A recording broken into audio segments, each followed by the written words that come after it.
Welcome to Fan for Racing Radio. I'm Sharon, Fan for Racing Sharon, and joining us today is Jay Huseman and Chris Crichton. So, welcome to the show, guys. We're back. Yeah, great. Okay, it's good to have the gang back.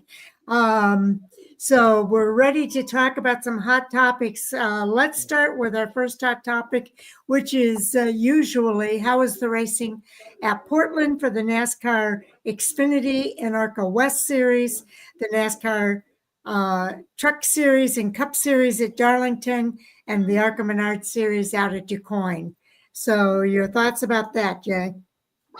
Well, first off, again, I have been up and down the road. I think my mind is still out there somewhere. I might have left it behind, but so everything I got was via radio. I know fans know this very well. It's a little different when you listen to it on the radio versus watching it on TV. But from what I heard and can understand via then social media afterwards, it was good racing.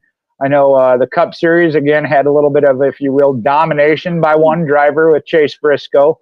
Not surprising from that number 19. We've seen it before, but I think overall it was still considered good racing. And I know for Portland, the road course, again, you got a battle at the end that doesn't require any kind of enhancement, if you will. The DuQuoin race, again, kind of expected of Brent Cruz winning. I know we had Chase Holland, I know there as well. Ended up with a 7th place finish, and I cannot remember the girl's name. Had a good run. Bryce. Late Aphodesian. There you go. Thank you. So again, good racing. Did your favorite driver win? Hell, maybe not. I think on the Cup side, and that's where my focus is going to kind of stay. We'll get into some more specifics of certain situations, but the playoffs, and you had a wide range of up and down days. Actually, we had one playoff driver finish dead last. Guess I should have figured that. I didn't realize to look at the running order, but yeah, issue on lap 1. But we saw that throughout the day, and to me, that still makes it great, exciting racing. I know there's some, like I said, certain situations of playoff driver versus non-playoff driver. But there again, that's the beauty of this sport and the way they have their playoffs in this system set up, which I like. So I thought it was all great. Again, when we talk about these situations, I just want to be clear. I have not actually watched any of it myself firsthand. It's either been via listening to the races on the radio, social media, which I don't put a whole lot of stock in, but then also Sirius XM, the call-in shows throughout the week, and the broadcasters, as well as fans' opinions. So I got a good idea of what happened. I will eventually get to watch it for myself. Chris, what are your thoughts?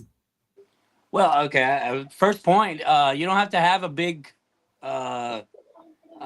finish to call it a good race. And I think we got to add that absolutely this past weekend. It's been said here before. I'm not always necessarily a proponent of that side of it, but Chase Briscoe come out and put a stomping on everybody, and I think that deserves a point. They came out and proved themselves. Had it been Kyle Larson that done it, had it been another driver that's been dominant all season, I don't know how it would have been perceived, especially on my behalf, because I'm here to criticize those things that I don't like.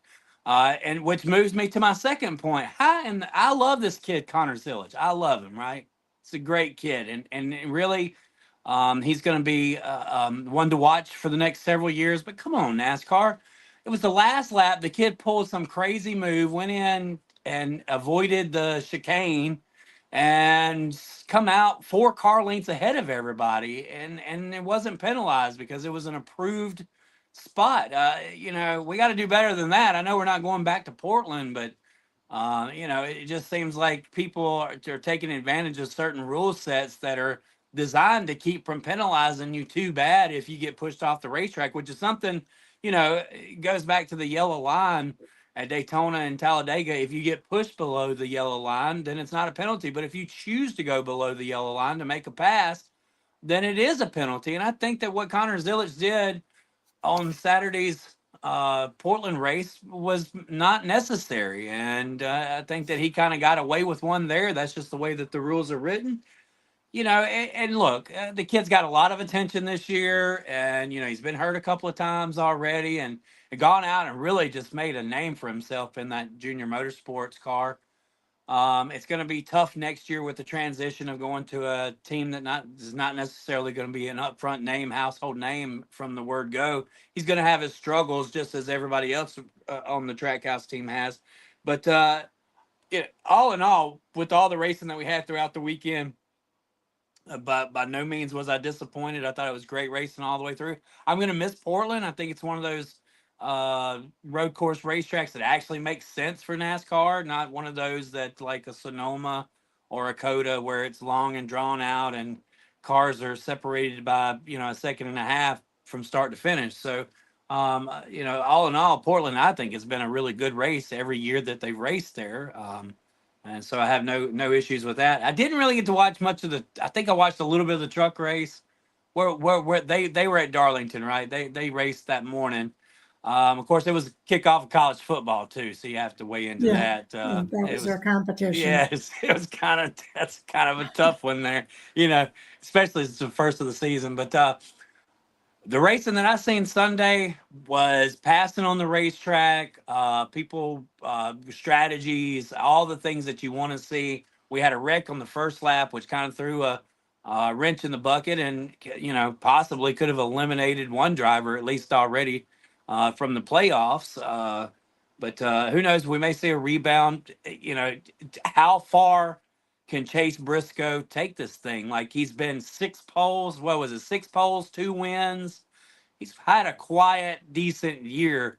This 19 team is further ahead than what they have been the last several years. And not to throw shade at Martin Truex or think that maybe he held on just a little too long. Look, I was blaming James Smalls. I was, because I was like, Martin still got it. There's no way that he's lost a tick yet. But now, as we've seen Chase Briscoe transition into this car and really become the star that I think a lot of us expected him to be 4 or 5 years ago when he was making his true run through the Xfinity series, it's good to see, because we knew the kid was fast. Sometimes they're a flash in the pan. Other times they make a long career out of it. Right now, we're experiencing the flash in the pan for Chase Briscoe. I'll pass it to you, Ms. Sharon. Okay. Yeah, I agree. I think the racing was pretty good overall. Corey Heim, of course, 8 wins for Corey Heim, which is amazing.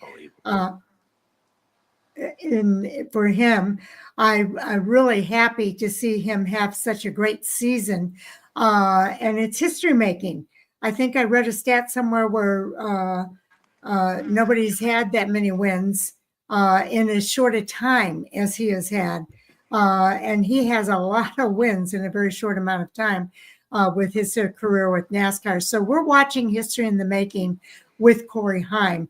And I'm looking forward to seeing him come into the Cup Series when that time comes. But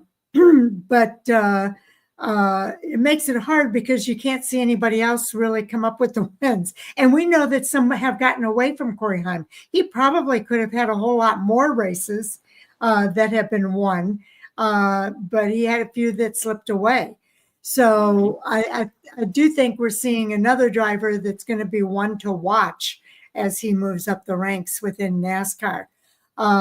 With regard to the truck, that's the truck series. With regard to the Cup Series, Chase Briscoe, yeah, I followed Chase Briscoe for a long time, and I used to talk about him being the guy who was sweeping the floors at Cunningham Motorsports, and they gave him a chance to race, and he went out there and won those races and was doing really great in the ARCA Menards series.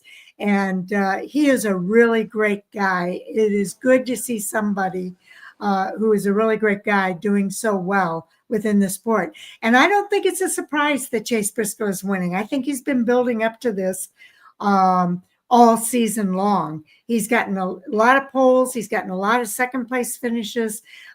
He has been, especially the second half of the season, I think he's been on a roll. And I think he could be a sleeper for the championship run. So I'm looking forward to seeing what happens for the rest of the playoffs if he can kind of keep this thing going. With regard to, I was like you, Chris, I kind of thought maybe there was something going on with James Small and and maybe it is to a certain degree because we know how important the chemistry is between driver and crew chief. And I think Martin Truex Jr. had such a great thing going on with Cole Pearn that when Cole left and James Small came into the picture, I would imagine there was probably a transition period there, and maybe it just never really gelled for those two. I think I heard Chase Briscoe at some point in an interview say that him and James Small are two opposites. They're polar opposites of each other, but in a way they complement each other as a result of that. So I think that's a good thing. And I think this is going to turn into being something really good for the long term for Chase Briscoe and James Small. With regard to the Portland races, again, I just think I agree with what you're saying about the chicane. But that's not the driver's fault. I think I heard a lot of conversation about this on Sirius XM, and they were talking about how they felt like there was a problem with the series director not making that more of an issue for the drivers if they use that. And the drivers were actually practicing that move during their practice session and everything. So they just took advantage of the rule, which you can't blame them for doing that. So I do think that that's something that they'll look at, and well, they're not going back to Portland, but for other races that have chicanes like that, that's something that they really need to take a look at and do something maybe a little bit differently moving forward, because you're right. He kind of was able to get in there and use it to his advantage, which is what they're paid to do. They're paid to do that, and that's exactly what they did. Again, I do think that we're watching history in the making with Connor Zilisch, with the run that he's been having. He's won 6 of the last 7 races. He has a total of 8 wins. He's just been amazing. And I can't believe in a race where you have left and right turns with a broken collarbone just a few weeks in, that he was able, I thought for sure they were going to have a relief driver for him at Portland, and it just didn't happen. And he was able to make things happen still. It's just incredible what he's been able to accomplish at Junior Motorsports. The ARCA West Series race, I'm trying to remember who won that race now. All of a sudden I went brain dead. Who won the ARCA race? ARCA West. William Sawalich, didn't he? That's right. Your guy, William Sawalich. And that was a good race. He came up on winning that race, and I think Trevor Huddleston gained some positions right at the very end of that race. And so there was some really good racing going on throughout the field there. And it was good to see William Sawalich come up with that victory. As far as, let's see, what am I missing here? Oh, the race at DuQuoin. I just watched it again on the ARCA Menards Series race at DuQuoin. And wow, that was an action-packed race as well, with a lot of action. I thought LeVar Scott was going to win it. For a while, I thought everybody thought Brent Cruz was going to win that race. And it was Brendan McQueen who came up, and he has dirt track experience. So Brendan McQueen ended up winning that race and showing that he's good on all different types of tracks. So he's another driver that we're going to have a lot of fun watching come up through the ranks there. So I just think the racing this weekend was pretty good. I enjoyed it. And I did have a chance to get some college football in too. Who's your college team? I've got a couple of different ones. Roll Tide. Roll Tide. You were Roll Tide. My daughter went to Florida State, so I was watching that football game with her, and they were ecstatic.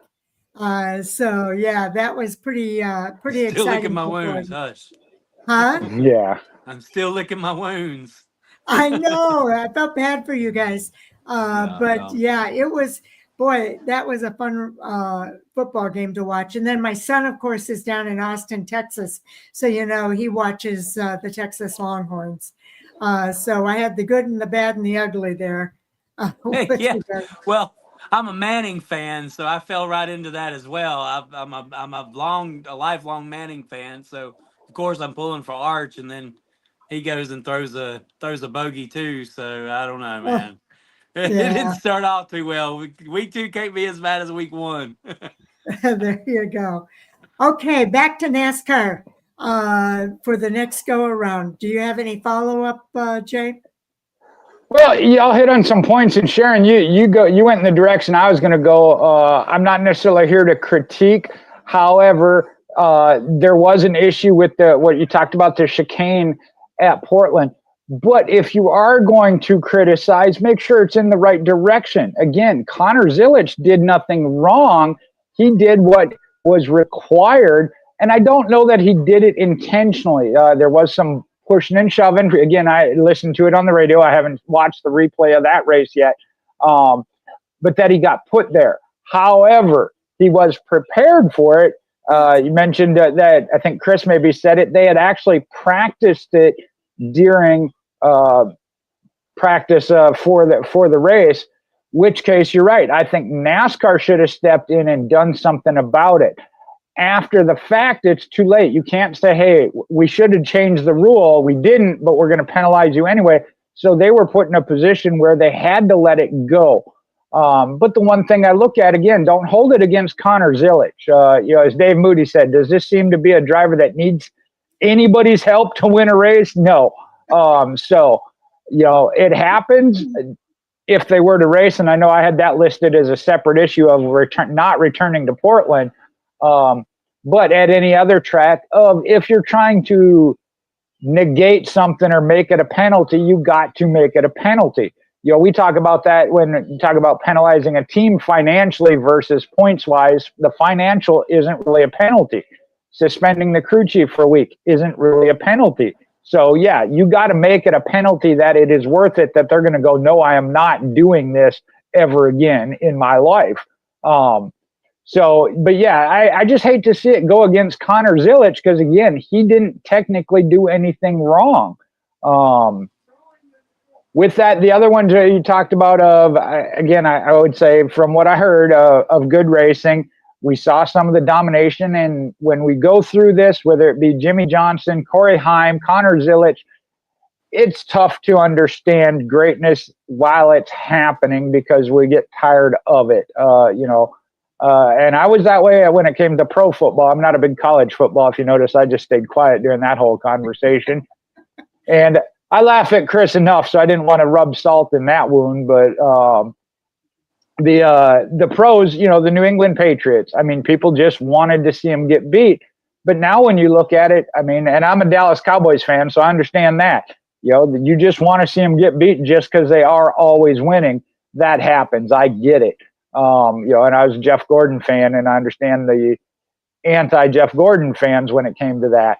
So, well, it'll pass. Again, you mentioned as they move up, Corey Heim moving to wherever he's going to move to. Connor Zilisch, we know, is going to the Cup Series. Again, are we going to see him come out and dominate like that? Probably not. And I look at some top drivers that we see as championship contenders right now. William Byron, Chase Elliott, Ty Gibbs. He went through 1 or 2 years in the Xfinity, not much, and was just absolutely dominant. We haven't seen him win yet on the Cup Series. It takes up to 3 years because I think it was second or third year when Chase Elliott won, William Byron as well. So we know as you get to the Cup level, that's going to change. Do I think he ought to be moved up to the Cup? Absolutely, because I think he's clearly ready. I don't see him gaining anything more by staying in the Xfinity Series. So yeah, I think it is time to move him up, but don't expect to see him winning races and contending for championships. The one good thing I will look at, and this is depends on your viewpoint of it, just like SVG, if he's good on a road course and can win, it will put him into the playoffs under this system. However, you got to be good on the ovals too, and we're seeing that. So I think it kind of balances itself out. I look forward to it. Okay, Chris, your follow-up. Yeah, it just seems like that's the Trackhouse strategy, man. You know, let's get these cars in the playoffs. And Connor Zilic, I don't think is ready for Cup racing, but he will be a significant force at road course races. And being that there's 5, 6, 7 of them on a race schedule, those are 5, 6, 7 races where the competition draws a little bit tighter. Now he's going to have to beat SVG, and in team orders and team situations. And I'm not going to bring out the conspiracy theories yet, but I guarantee you there will be strategies played between the two teammates so that they can get their fair share. This year it's been all SVG. Next year you're going to have to take in consideration you've got to get both of these cars in the playoffs. Technically, you have to get all three in. So, you know, Ross Chastain has done well at road course racing. I think Trackhouse really has an advantage when it comes to these road course races. They're sitting in team meetings. They're learning from SVG.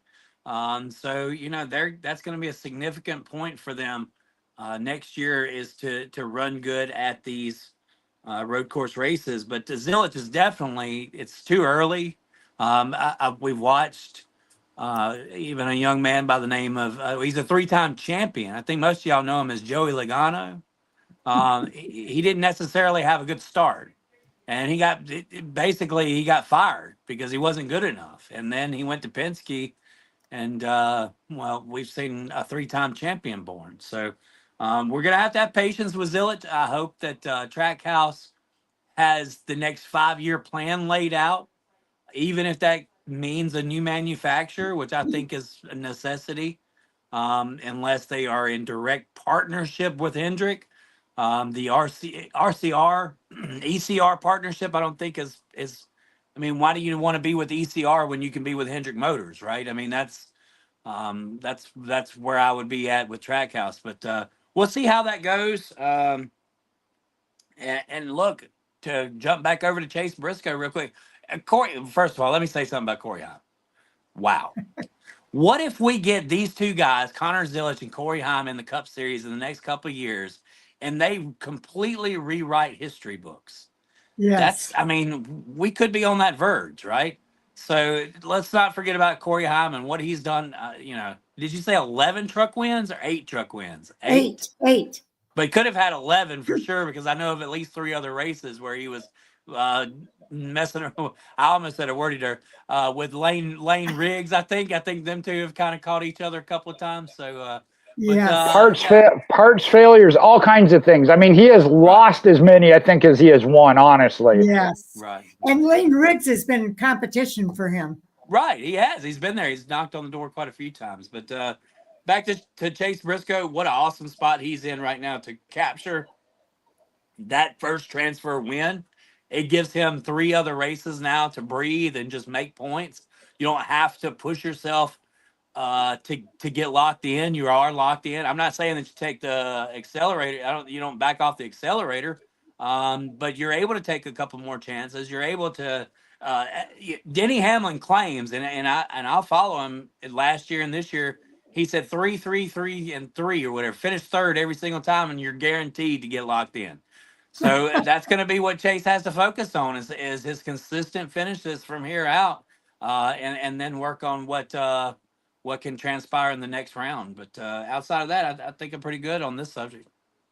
Well, I hope he doesn't prove me wrong, but I think he's going to be in that Final Four. I do think he's going to be there.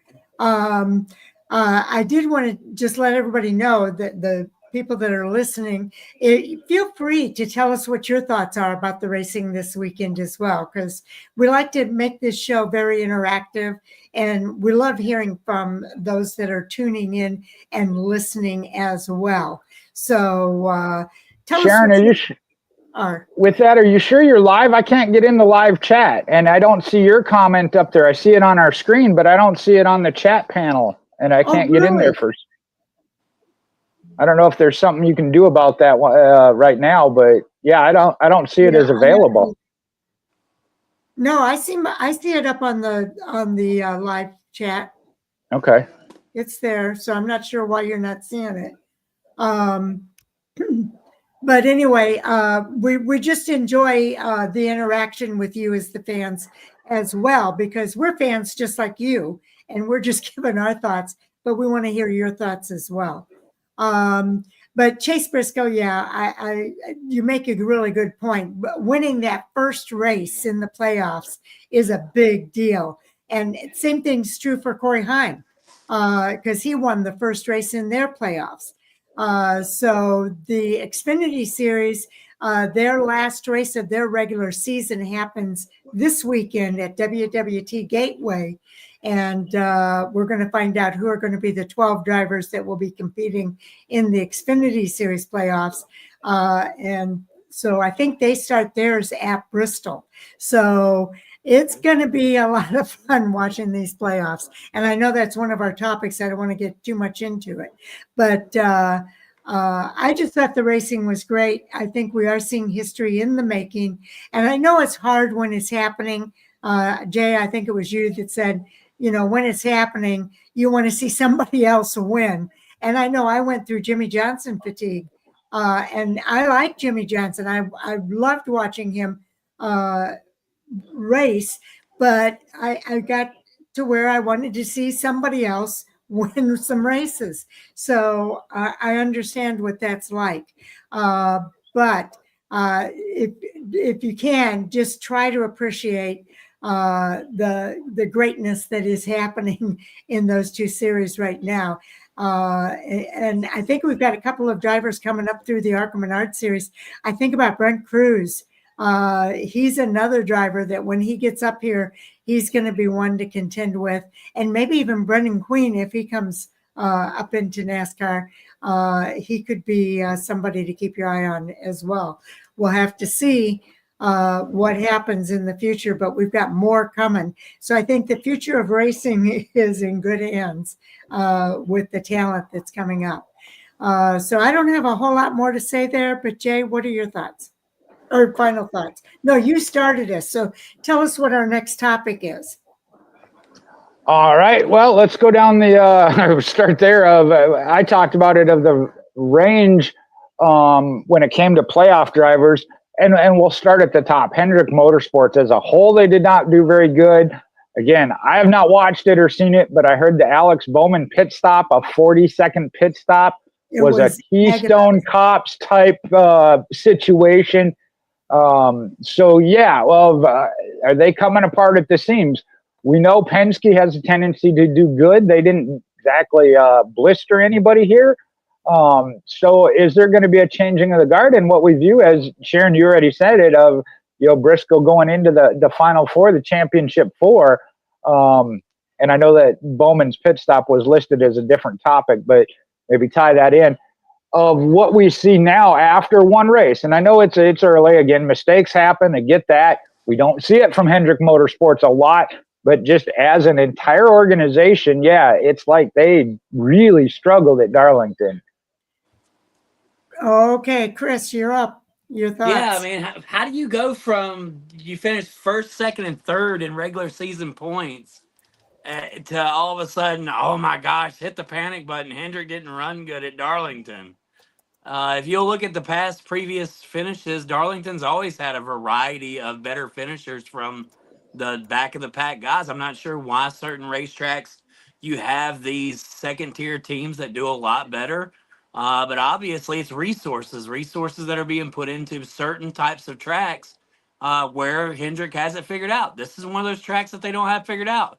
And everybody wanted to make a big deal all week. Oh, they've missed it. They're They're going downhill. Look, they finished. All you're trying to do is take the attention away that they finished first, second, and third in the regular season points. I'd take the week off too.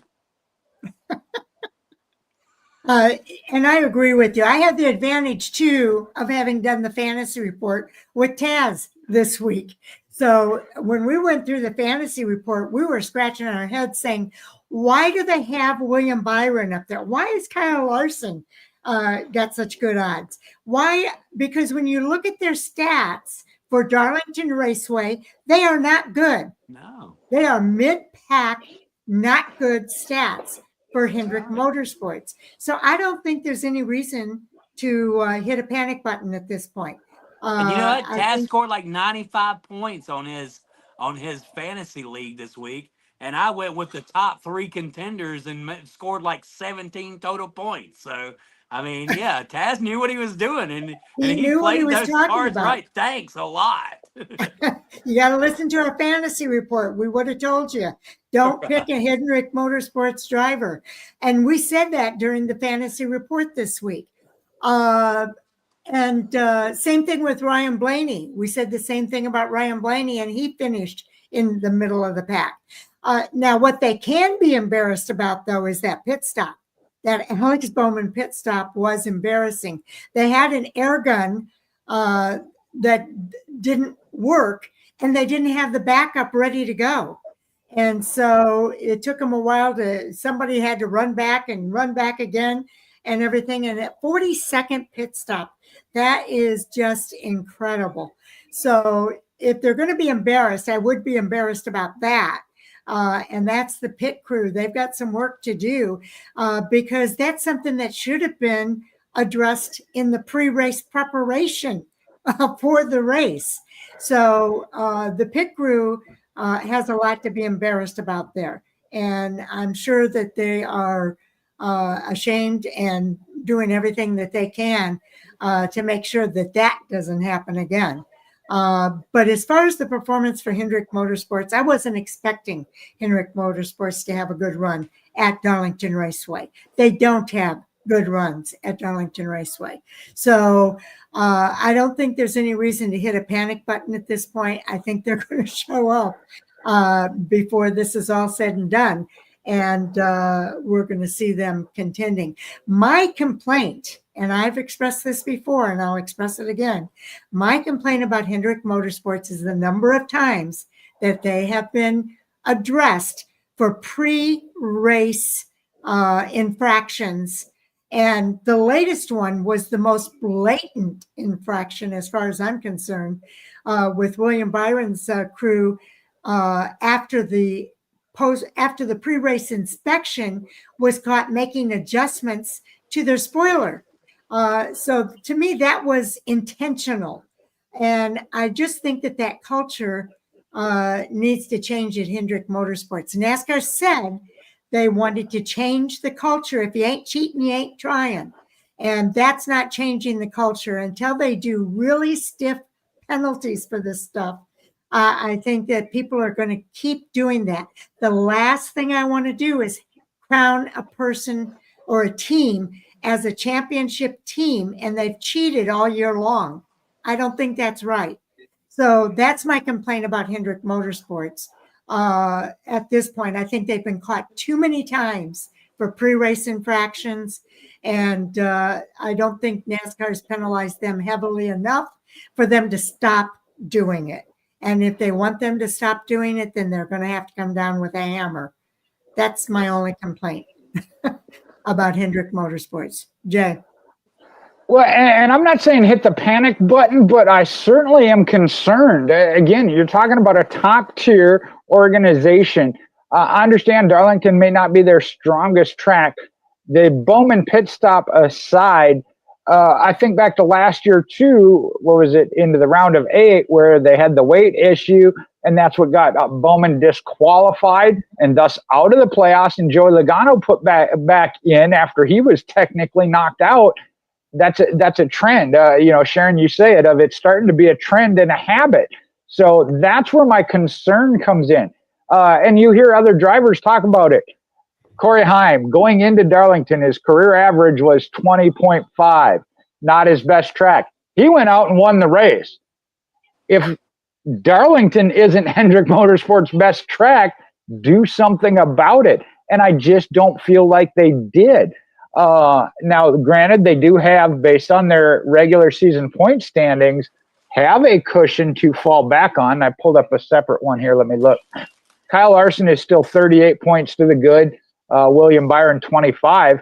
Chase Elliott is 9 points to the good, whereas Alex Bowman is now 19 out. Honestly, again, Bowman barely getting in. His fate wasn't even determined by himself. Okay, I see we got some other comments. I'm glad y'all can log in and comment. I can't, but Bowman was kind of in that position anyway, as far as when it comes to that. So that wasn't that surprising, if you will. I'm just saying, as an organization, this is the playoffs. We've talked about it. It's go time. So, yeah, Sharon, you're going to have to read the comments. I can't get logged into it tonight. Well, I put it up on the screen. Yep.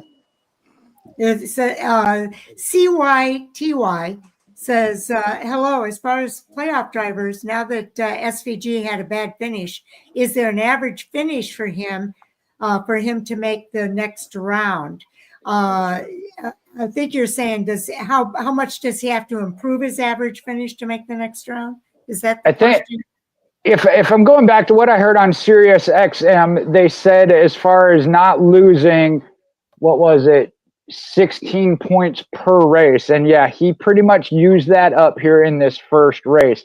Got to average about a 15th to 16th place average finish. So that has obviously increased. You probably got to be top 8 now. But again, it all varies on where everybody else finishes. He could have that good run next week and somebody else have the bad run.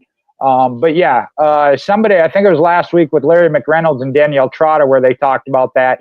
For him to get through on these ovals, he had to get about a 16th place average finish to the points he had earned through the road course races throughout the year to give him that buffer. And yeah, it got eaten up here in this first race. Yeah, you got this one mulligan. Chris?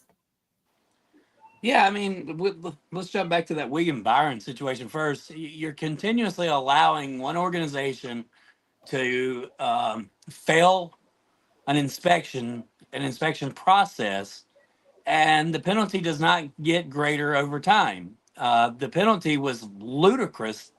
I mean, it's even a non-penalty. You have a driver like Ryan Preece, who was finished second at Talladega earlier in the year, and was completely DQ'd because of a spoiler issue.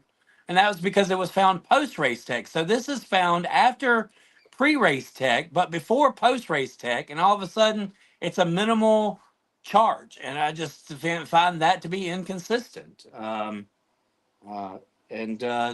kind of my argument. As for the SVG and the question, look, other guys are going to have issues, right? The biggest thing right now is not being the issue. The other guys are going to eliminate themselves. As you look at the list, there's 2 guys their backs are against the wall. I believe that's what Tyler Reddick and Alex Bowman.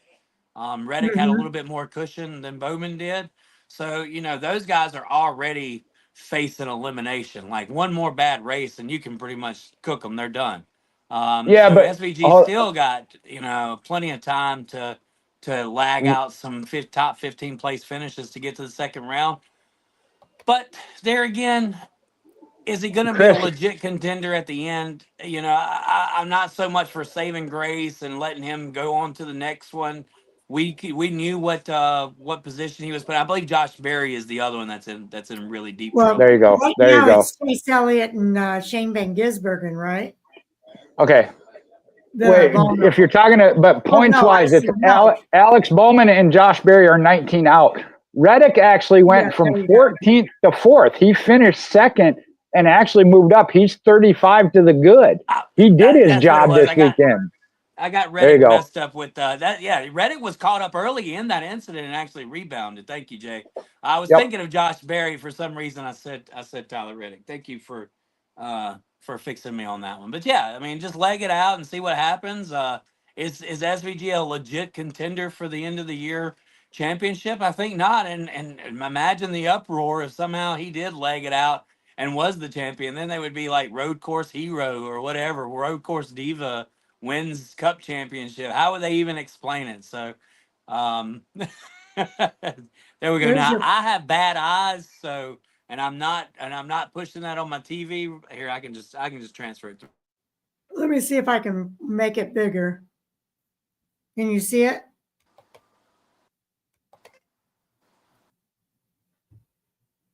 What happened to Chris? Okay, I put the points up here so that everybody could see. The thing is that Shane Van Gisbergen is 3 points to the good right now. So he's above the cut line right now. I'm surprised at the people that are below the cut line. Back? You hear me? Yeah, you're back. Oh, Go ahead, Chris. I have no volume. Hold on. I can hear you. Okay, there we go. I was just showing the 4 drivers that are below the cut line right now. Barry is at the bottom. Yeah. Joey Dillon, yeah, and Bowman and Barry. So, those guys are going to have to go out. They're going to have to win. Now, of course, we've seen a Penske win last year, I believe, at St. Louis. So Josh Berry coming from the same shop. You can see a turnaround real quick with that. I think wasn't it Austin Cindric that won last year at St. Louis? I believe it was. So, Blaney had it, but ran out of gas. Yeah, that's right. There you go. Let me look at the schedule. I'll tell you who the winner was last year at Gateway.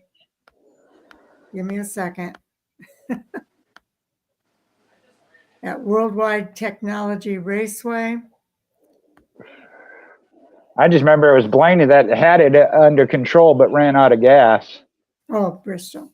It was Austin Cindric that won at Worldwide Technology Raceway last year.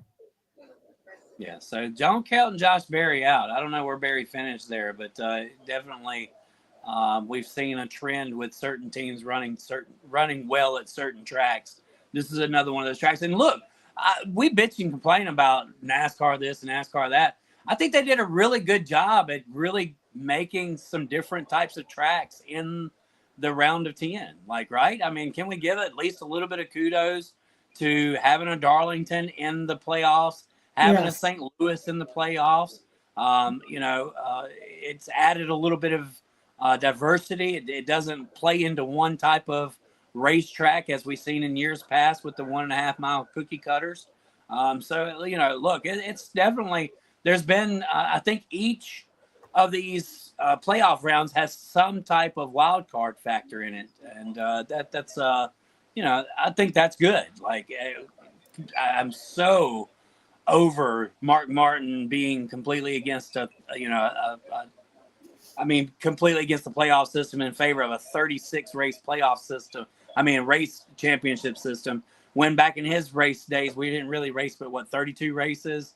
It's just completely different. And I think in order to solve that, we just put more emphasis on the regular season champion, right? And that's the difference. Mark Martin, you still get a regular season champion, and maybe we should change how we present ourselves with what was a 7-time champion at one time.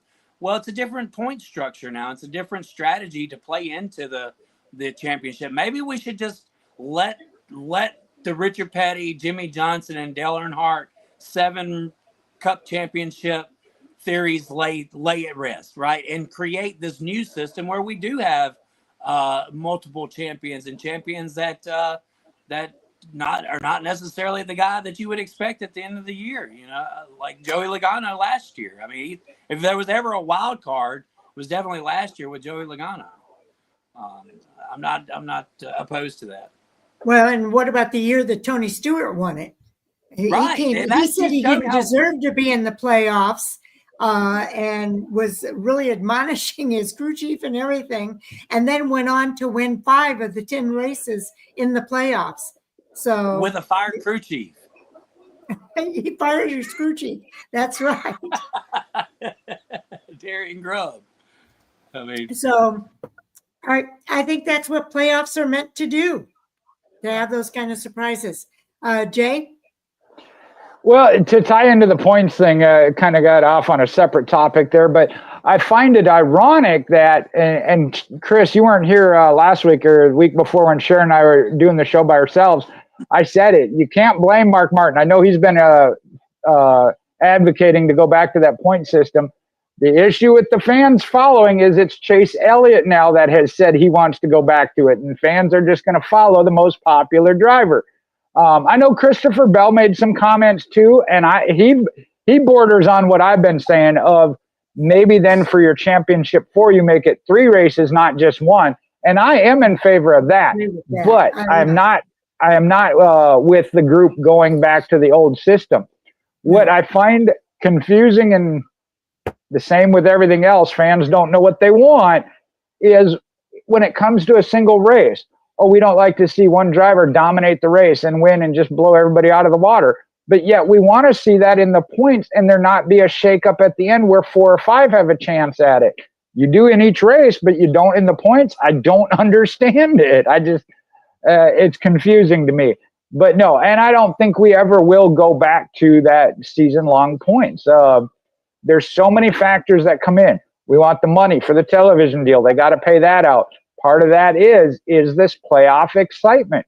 When you look back in history at the final 3 to 5 races, depending, and Jeff Gordon, my favorite, was one of them. And I've always admitted that. He didn't have to finish but 32nd or just start the next 10 races. You know, what excitement is that? None. So, yeah, I'm not in favor of that, even if it hurts my favorite driver. Chris? Yeah. Okay, I'll go ahead and go. I think it was, I left my point. Okay. I agree with Jay when it comes to the playoffs. I hope we never go back to a single, the points system, just straight points. I like the playoff. I like the format. And I agree. I think the only change that I think NASCAR should make for next season is don't make the championship round just 1 race. Make it 3 races, make it 4 races, but extend it so that you've got those 4 drivers competing over those next. I think 3 races is all you really need. I think you need those 4 drivers contending over that 3 race round to determine your championship. And it needs to be a variety of tracks. I like that we have a variety of tracks for the reason that you brought up, Chris. I think the champion should be good on all different types of tracks. And so if you have a championship round, don't make it all the same kind of track. Make them 3 very different tracks and for them to contend for that championship for those 4 drivers. Here we go. All Sports All Day is back. Welcome back, All Sports All Day. 3 rounds with 3 races each, no win and get in. Top 12 in points, then cut to 8, then to 4. I do think maybe we take too many in. I would like to see it maybe cut down, if not 12, maybe 14 or something like that. I guess you have to do a 4 number, yeah. So, but yeah, I like that idea. 3 rounds, 3 races each, no win and get in. No win and get in. I'm not sure what you mean by that, all Sports All Day, but I like the idea. From what I'm understanding that, and I agree with them. Here the past few, I've had to be getting up around 4 or 5 for work, and sorry I haven't been in. Oh, that's okay. Chris wasn't here either the last couple of weeks, and then we had to skip a week, so you didn't miss a whole lot. But yeah, what do you think of All Sports All Day's idea? It's about, like I said, what I think of, and I don't know if he's saying that of then if you go to a 3 race.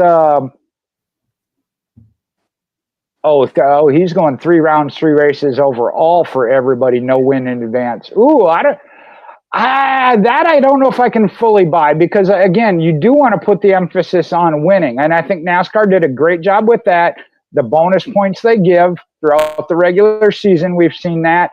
So yeah, I don't know if I can fully favor that, because I do think winning is a big thing, and that was one of the reasons, again, from the original point standings, all why they with Matt changed it to Kenseth. Yeah, win. exactly. That was part of how it came about.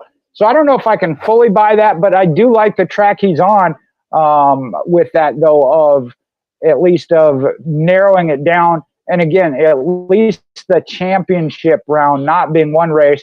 Because again, we're talking about 30, at that point, 32 others that aren't in the championship still play a factor. They can either win the race, have a problem, take somebody out that is in the championship. That's where I say of one race is really tough. And I get it, the Super Bowl, you throw the interception at the wrong time, but all other sports have a best of 7, so I think NASCAR does need to look at that to tweak it, if you will, And get in. Okay, into the no playoffs. Okay, that's his explanation. Yeah. Again, I'm not as opposed to that. I get it. I know we had it last year, Josh Berry, Austin Dillon this year. I honestly, and I know other people do this with the points. Oh, back in 30 years ago at the points, this is how it would have done. Do it this year with those drivers. If you're saying Austin Dillon, Josh Berry, SVG, because he went on road courses, shouldn't be in, put in Chris Buescher. I'm trying to think. Ricky Stenhouse dropped further back. I don't remember Kyle Busch. Do the points of those guys versus the 4 that were in. I think you would see the same thing, though. That first round, if you're not running well and you're 15th, 16th in points, you're still going to see that when you get to the playoff rounds. I mean, so I don't see that as the biggest issue. I really don't. Kind of a wild card entry when you get those guys that are. And I like that. I like that. So I know, Chris, you've had your hand up for a while, so jump on in here. I want to hear what Chris has to say. Biting at the bit, man. I ain't been on here in like a month, so I'm just all balled up in energy and stuff, and I'm trying not to get kicked out. Honestly, y'all, here's the thing. We've watched this over the last several years. It's been very irritating. There's race manipulation going on in the final race, and we know that. It's manufacturer versus manufacturer, and the more the more cars that the manufacturer has in that final race, the harder the manipulation, the more the manipulation, right? The more manipulation that's created. So in order to stop all that, and in order to fix this whole problem, I've got the perfect scenario. We take 4 drivers for the final 3 races, have an elimination factor in race 1 and 2, and then 2 drivers face off in the final race of the season for the championship. And then you don't have all this race manipulation of Chevy backing off from somebody and crowding another place because then you've got 2 guys, right? And so you're eliminating how many people you can actually help. All the manipulation comes in is based off of power of numbers. If there's 2 Chevy cars that are racing for the final 4, you're not going to see any manipulation of the race. If you're seeing 1 Toyota versus a Chevy, it's going to be hard to say, because is Aspire Motorsports going to get out there and going to hit the brakes on a certain Toyota driver what it does, it eliminates that factor, and then you still get the buildup of a 3-race playoff system where you've got 4 drivers for the final 3 races, and each weekend going into the final race,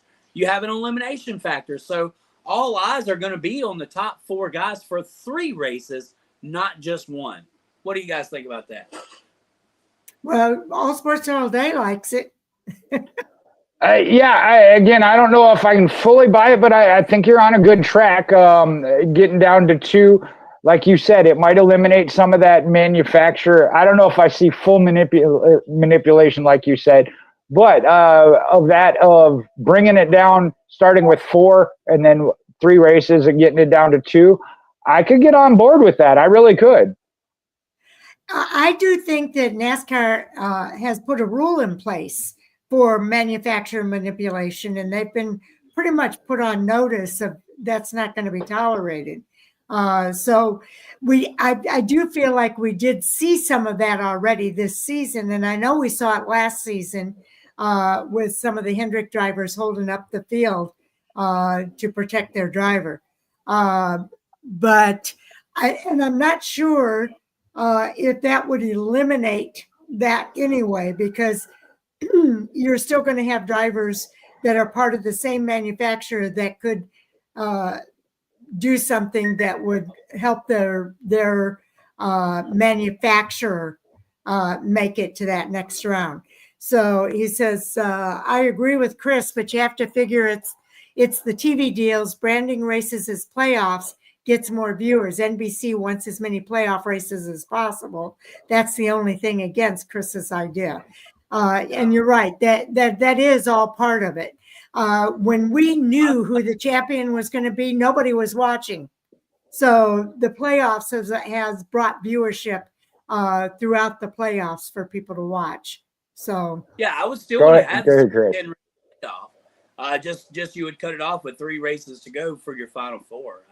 I would still want the entire playoffs building up to the Final 4 drivers for the final 3 races. So that would. And I like the idea of eliminating 2 and then moving on. I think this last time it would be what, Talladega, Martinsville, and then Phoenix. So that would be wow. You know, you got your wingman with Talladega where you're going to eliminate somebody regardless, and then you have Martinsville, which is a short track, and then you go to Phoenix. So yeah, I don't know, that would be amazing. But next year, are we going to Homestead next year? We're going to Homestead next year, right? Yep. So that would be even cooler, man. Yeah. But anyway, whatever works, as long as we're not going back to a boring 36 race championship. Yes. That's for the dogs, man. That's for people who race 22 races a year or 28 races a year. When you're racing 36, really 40 weeks out of the year, you need a playoff system to keep people involved in it. You're dealing with NFL. NFL, as we've seen, everybody's numbers are dying except for the NFL. The NFL keeps growing. College football keeps growing. You're in that prime time of those two being on TV, and if you're going to compete with that, you've got to have something. You've got to have storyline, right, Miss Sharon? Go ahead. No, you're right. You got to have something to compete against that. All Sports All Day says because the playoff committee has met twice, and this is true. They've met twice this year, and the reports say there's been no progress because the networks like this format. It gives them something really to promote. And I think they are stalemated as far as the committee because they just don't, they just can't get past the networks really liking this. And then All Sports All Day says, oh, sorry, I didn't understand that. My fault, Chris. So you provided some explanation there. Yeah. With that, when you look at all sports, college football had to go to a playoff format. Everybody understands that. Exactly. That's what drawing people in is that playoff format. Golf has a playoff format now. And I didn't understand how they were going to do it to golf, but they made it work. That's what the fans are looking for when it comes to that, honestly. Yeah, and he says, I got to say, 36 full season is the best for legitimacy, but they would lose so many fans, and they would. I'm not going to watch if I know who the champion's going to be, and my driver's out of it. Why am I going to watch? So you got to have a playoff format. It doesn't make sense to me to do it any other way. In racing, you have to please the fair weather fan. You have to. And there's those of us that are going to show up at a dirt track, whether or not it's pouring down rain or sun shining outside. You're going to have those that are going to absolutely do nothing on Sunday except make sure they watch the race. And then you show up to Talladega during the Earnhardt era, and Earnhardt would get wrecked out midway through the race, and people are leaving. And you're like, well, I'm an Earnhart fan too. Where the hell are y'all going? Why are y'all leaving? Oh, yeah, exactly. There's a whole lot of racing. Yeah. They do it with Chase Elliott now. So, it's one of those deals. Look, you have to bend for the fair weather fan, and it's our job to like it, right? Because this is a sport that we love and cherish and follow. And look, like I said, it would be boring. You would turn your TV off in September if we went back to a 36 race championship. And I'll just say this: I was one of those fans of how do I say this? Resistant to change. You've heard me talk about the Prime Video and streaming. Okay. So when they went from the 36 to initially it was called the Chase, that 10 race, I had reservations about it. Once I saw it, understood it, I liked it. The playoff format, as they've now changed it, I like it. I still think there could be some tweaks. But yeah, I am one that now that I've seen this and the way it works, I would not want to go back to the 36 race full season points championship. And I was one of those, like I said, why are you changing it? It's good. It's worked for 20 plus years. I was one of those. I ain't going to lie. But if you really engage in it, and like I said, even as a Jeff Gordon fan, those last races of the year, yes, I watched them, but I was not as engaged knowing that even my favorite driver already had the championship locked up with 3 to 5 races to go. Well, and there's still the intrigue of trying to figure out who is going to be the champion. Exactly. That's what the brackets are all about, is everybody engaging in the bracket. And then and NASCAR's got their own way of doing that. With the I like the chase, the race to the chase, and then the chase for the championship. I liked that format. But All Sports All Day says NCAAF woke up when TCU made the Natty. Now college football is the biggest growing sport in the U.S. It certainly is. So, and you got to do what you got to do. And there too, I will say, I was the ones that, with the way the college football was, I never took an interest in it. With the playoff format, I don't have a favorite team or anything, but it adds that intrigue. You just want to see how it goes. Yep, it does. Anything more you want to say? Anybody? Well, we just need a Travis Kelce, Taylor Swift moment in NASCAR, right? That's what we need. That's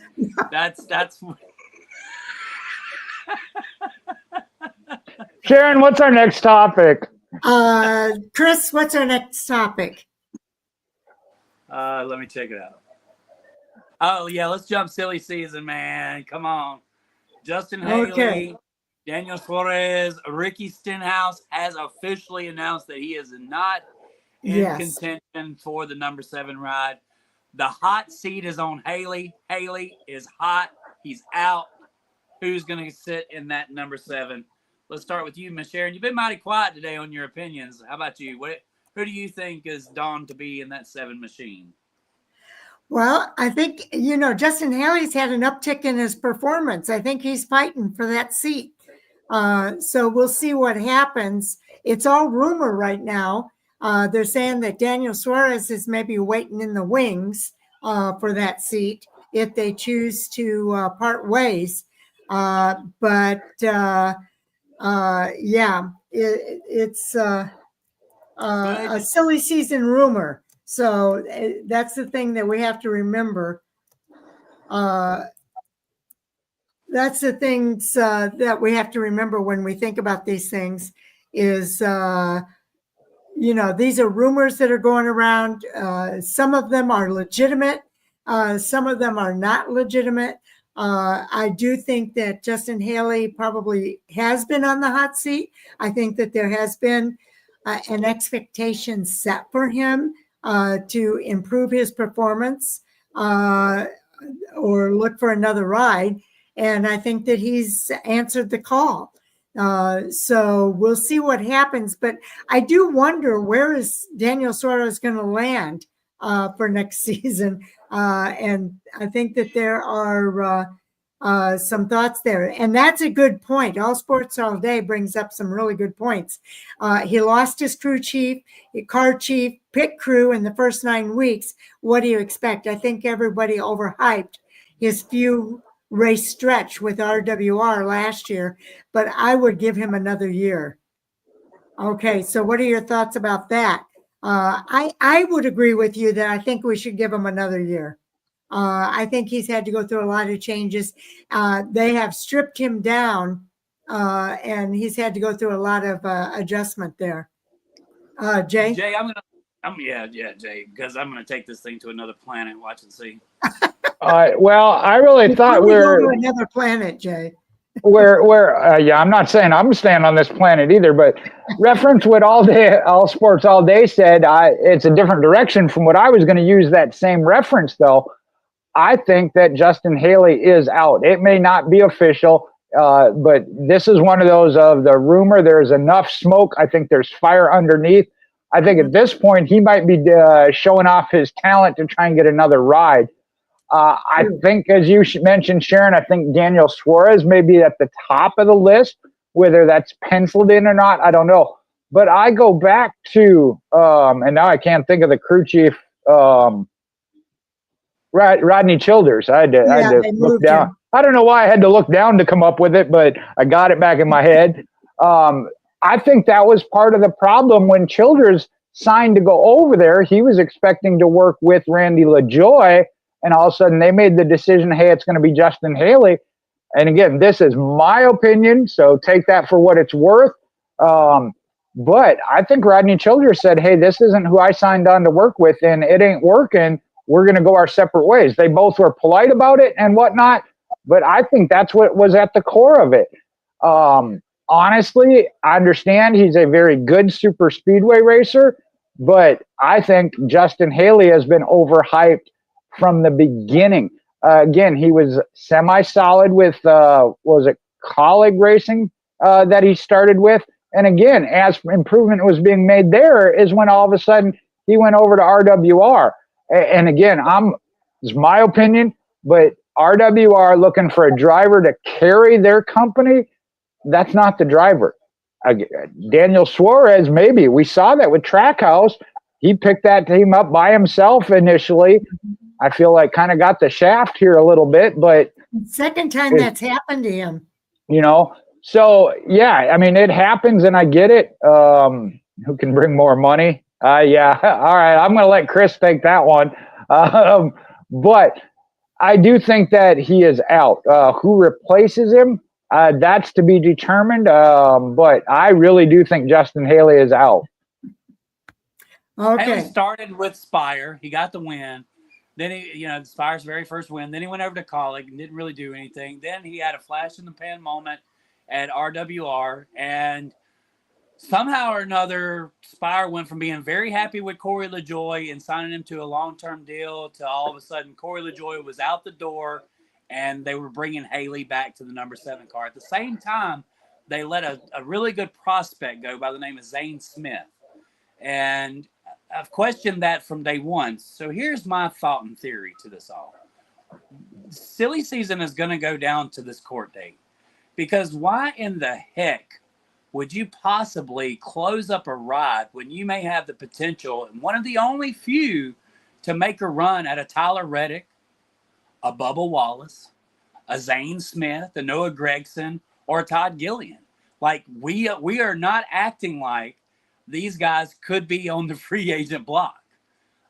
If their teams are gone because they no longer intend to compete after this lawsuit, then you have a rush of gold. And why would I tie up a seat right now knowing that there's a possibility that I could potentially land a Tyler Reddick in my organization? Spire is like the word inspire, right? They should have inspired us to do something, because this team started out as an equity company, as somebody who is just playing with some charters, trying to make a charter worth more, is exactly the words from the guy that's trying to merge with RWR. And now all of a sudden they got the right backers. They got ownership that's connected to the Dodgers and all these other franchises. So their commitment to win now is a lot different than what it was 3 or 4 years ago. I'm not going to put all my eggs in the basket and sign a Daniel Suarez right now if I think that I can honestly get a championship contender and maybe a Tyler Reddick. And look, Tyler Reddick has showed before he will weigh his options. He doesn't look very happy at the 45. If you'll notice, his demeanor has been a little bit off the last several months. Even with the communication when you have Michael Jordan in your presence and you just kind of shrug that off, there's got to be some untrusting moments there. Look, never in his life, I think, did Tyler Reddick believe that he was going to sign with 2311. And next thing you know, within that year, they were going to be in a litigation for their charter system. I mean, it's unreal, the situation that this poor kid has been put in from the time that he's come into cup racing. Watching Tyler Reddick's career has just been like a series of how did this happen? How did Dale Jr. not sign him back to Junior Motorsports when he won the championship? How did he get away from RCR? Now it's how does he not wind up in the number 7 car over at Spire Motorsports if 2311 decides to shutter the doors at the end of the year? I know I took a lot of time on that, but I wanted to get you guys' thoughts. I told you I'd take you to the moon, so now we're going to thrust back to Earth, and I'm going to get y'all's opinion and find out what you think about my crazy little theory. Well, I don't think it's that far-fetched. Me neither. I think the one thing about Tyler Reddick is he's always been a closer.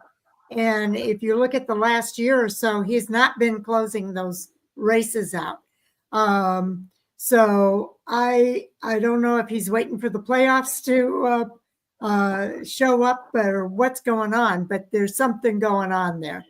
And I think it's already been said that he has already announced that he would try to get out if they lose their charter altogether. I'm looking for that, Sharon. I thought I read somewhere that he had signed a breach of contract. Yes. Yeah, I was trying to find it. Yeah. Okay. I'm not sure where it's at, but I know I've seen it. It was in the court papers. He has exercised his option as a breach of contract. So he has submitted an application saying that 2311 has breached his contract by no longer providing a charter for his race team. And so that means no matter what is make believe and what's we're going to make it sound like this for the courts, the fact of it is once that document is submitted, then that is court records. That's truth. And Tyler may just be bluffing for the sake of the team, but in reality, it's also opening the door for him to go talk to other people, and that's what I would be doing right now. I would make sure that I'm not left in a set of musical chairs where there's going to be a lot of talented drivers that are going to be looking for a quick place to go, and we don't know who this mystery buyer of the charter is. And I'm almost, pretty solid on that. If these charters did become available, they would be scooped up quickly. But somebody's going to be at the end of the totem pole, and it's definitely not going to be Tyler Reddick. So, yeah, that 7 car, I don't know. Yeah, I can argue a lot of different sides of this, and it is speculation right now, and we are trying to figure it out. But I think you guys bring up some really good points on Tyler Reddick. You bring up good points about Justin Haley. Maybe he is out at Spire Motorsports. And you're right. Spire is the type of organization that wants somebody to go out there and go after the championship. And Justin just has not touched that door. So I could see where he could be. I can argue both sides of that one. Because you guys do make some really good points. I hope they give him a little extra time, but I think you're right. He could be out. And I guess maybe I'm feeling a little bit of nostalgia because he used to come on our show quite a lot, Justin Haley. So I hate to see him. Maybe he'll go somewhere else. I don't know. Maybe he'll end up at a place like RCR or something like that. There's been a lot of talks too about Austin Dillon going into management at RCR and opening the door there for another driver to compete with Kyle Busch.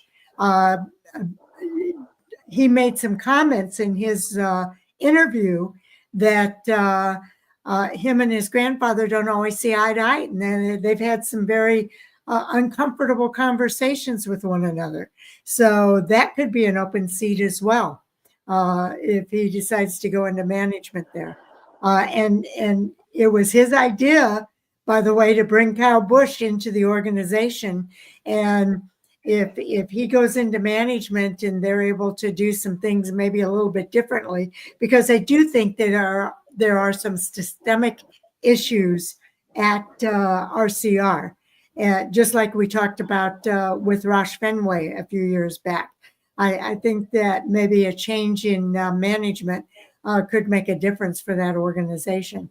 So, have Gramps still there, but maybe let Austin make some of the calls there and see if maybe management isn't where his niche is. Jay. Well, and I know because we're treading on a couple of different topics I know we have listed when it comes to both RCR and then the lawsuit. Oh, but, that's right. That's right. Yeah. So I was trying to think how to say this, but Chris was right. It did come from, and I cannot find it back right now, but it was amidst the lawsuit articles that you found that was in that. Now, how that or what that actually entails, I don't know. If he says, okay, I'm free to talk to other people, you have first rights or whatever else, I don't know. And we won't know, I guess, at this point. I know the litigation, before we get into the lawsuit itself, but there's supposed to be a decision on that coming this week. It has not come yet. But that is strictly as far as the charters for this year.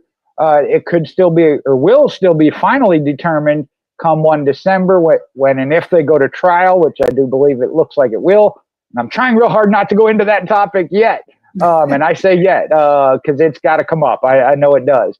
But you're right. With Spire Motorsports, that is something they may have to look at of, do we want to lock something up and not be available to get in the discussion when it comes to the possibility of Bubba Wallace or Tyler Reddick and any of the others that may be in that same situation? That's just the one we hear the most of. So I think this is real convoluted, and it goes back to, I don't think that this lawsuit is best for the sport, but I'll get to that when we get to that topic.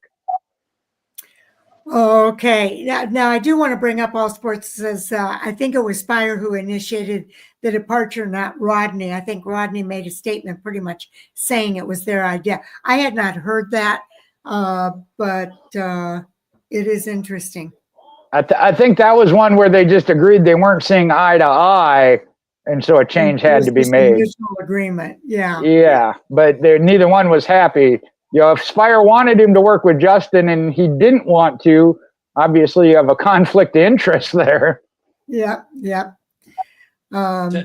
Okay, and then he also says, I think it states that if there is no charter for the driver is able to breach the contract and pursue other options. But I think that was written into his contract as well. His and Bubba Wallace's, I know it does have that, yes. Yeah, I can't remember where I heard that though. But yeah, I think that in their case, it was part of their contract that if there was no charter that they could pursue other options. So any other thoughts? Yeah, definitely. As Chris, we're talking about Chris does. Yeah, He's biting at the bit. That's what we want to talk about real quick. We'll go to the next topic because I'll be honest with you. When it comes to the lawsuit topic, I make everybody mad, so I'm just going to try to keep my mouth as closed as possible, where my bottom lip meets my top, my bottom lip meets my top lip, and I learn to shut the heck up. So, Colleague is debuting 5 trucks, Ram trucks. Yes. The implications of that with silly season. This is a brand new truck team in a series that already has a full field of trucks. We're adding 5 new trucks.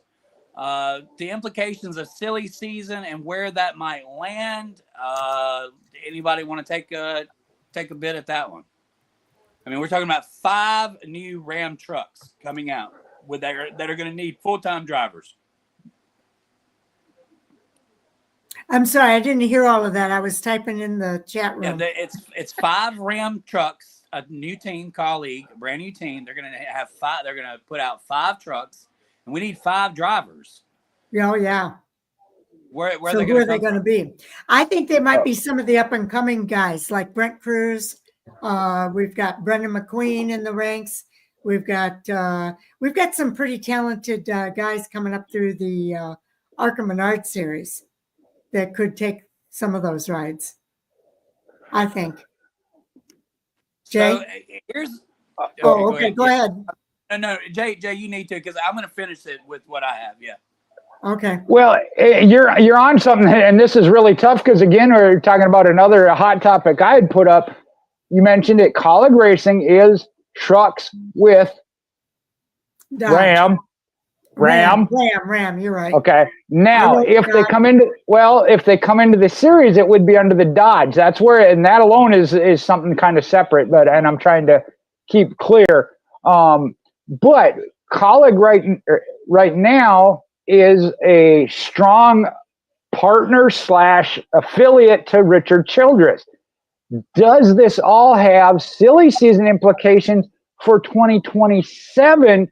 Because it's possible RCR and Colleague could be the Dodge teams in Cup in 2 years, if that's the case. And I know we got a lot of ifs going on, and you got to stretch open your mind to wrap your head around this. But we're talking about this could affect silly season as far as 2027 and beyond based off of that. When it comes to who the drivers are in the truck series under Ram, I know I want to say Dodge too, Sharon. I wasn't getting on you. They are very specific. It is Ram in the trucks. If it comes to the Cup, it would be Dodge. But and I know the Stellantis gets used a lot too. That is the actual overall company for the two. But all sports all day. All right, appreciate you being here tonight. I hate that I can't get in the comment section, but with those drivers, the way it sounds, it'll be 4 full-time and 1 rotation all-star or part-time situation. As far as I have not heard anything concrete as to who the 4 full-time drivers will be. I know they interviewed AJ Allmendinger, and that's where I said we're looking at who may tie in down the road. AJ Allmendinger may do some truck series races as far as that all-star rotation trucks. He made the comment of, it wasn't necessarily on his list of things to do, but he has always supported Matt and Chris Rice as far as I'll drive what they tell me to drive. If it's in the Cup, Xfinity, trucks, the hauler, the lawnmower, whatever it be. So I think it could be interesting.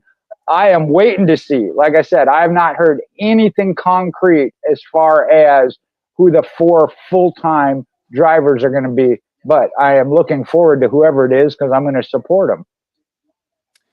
Which leaves me with this, and I'll let you guys ponder this as we get ready to go into the last discussion. Daniel Suarez, obviously, like what I believe is this is, if you do well in this 4 truck, 5 truck team, you're probably going to have a really good chance at coming to Cup when they decide to. So if I'm a Daniel Suarez or Corey LaJoy, even a Matt Crafton or possibly a Harrison Burton, I would be eyeing an opportunity here because these guys need that second chance. Harrison Burton, how do you go wrong, right? The kid showed a little bit of talent. He's got a Cup win. He's not really, he's performing decent in the car that he's in the Xfinity series, but his career is not really going anywhere right now. It would be a great step back. Even in Austin Hill, I know people are like, Chris, he's very dominant in the Xfinity series. Yeah, but he doesn't have an opportunity right now at all to go Cup racing. If this was a couple of year deal where they could go back and they could really set the standard and build a winning program, then I honestly believe that one of these guys would have a really good chance at landing under the Dodge logo. And that's the thing. Ram is footing the bill. These are not going to be sponsored trucks that they have to go out and seek sponsorship for. This is all manufactured, sponsored trucks. They're all going to be sponsored by Ram. I don't mean to say that 3 different times. I'm just not finding a better word to replace it with. So it's not that they are having to seek money for these drivers. This is a great opportunity for one of these guys that felt like their careers maybe not on the path that it should be to regroup, go hang out over with the Dodge people, and be given a shot maybe to race under that banner. Where I believe that this is going to have implications with is the true ties with their Chevy team. And even though they say, hey, we'll get it worked out, we'll have a wall that separates the two companies. In the end, when you have a CEO who's working on both sides of the fence, it tends to create distrust. So Chevy's going to have a really big issue with Colleague. I think the only thing that keeps Colleague in favor is the fact that Ty Dillon is connected with RCR, of course, Richard Childress' grandson. And AJ, you can be kind of on the fence about him. He's a company loyalist. Like he found out a long time ago when he lost his ride at Penske, you got to be for the company, man. And he's done that with Colleague Racing. He's been a true scout with them. So I don't foresee AJ creating much of a dust up, but they're a third tier Chevy team regardless. I think they are taking the chance that maybe one day they can be a top tier Dodge team. And this is the risk that they're willing to take.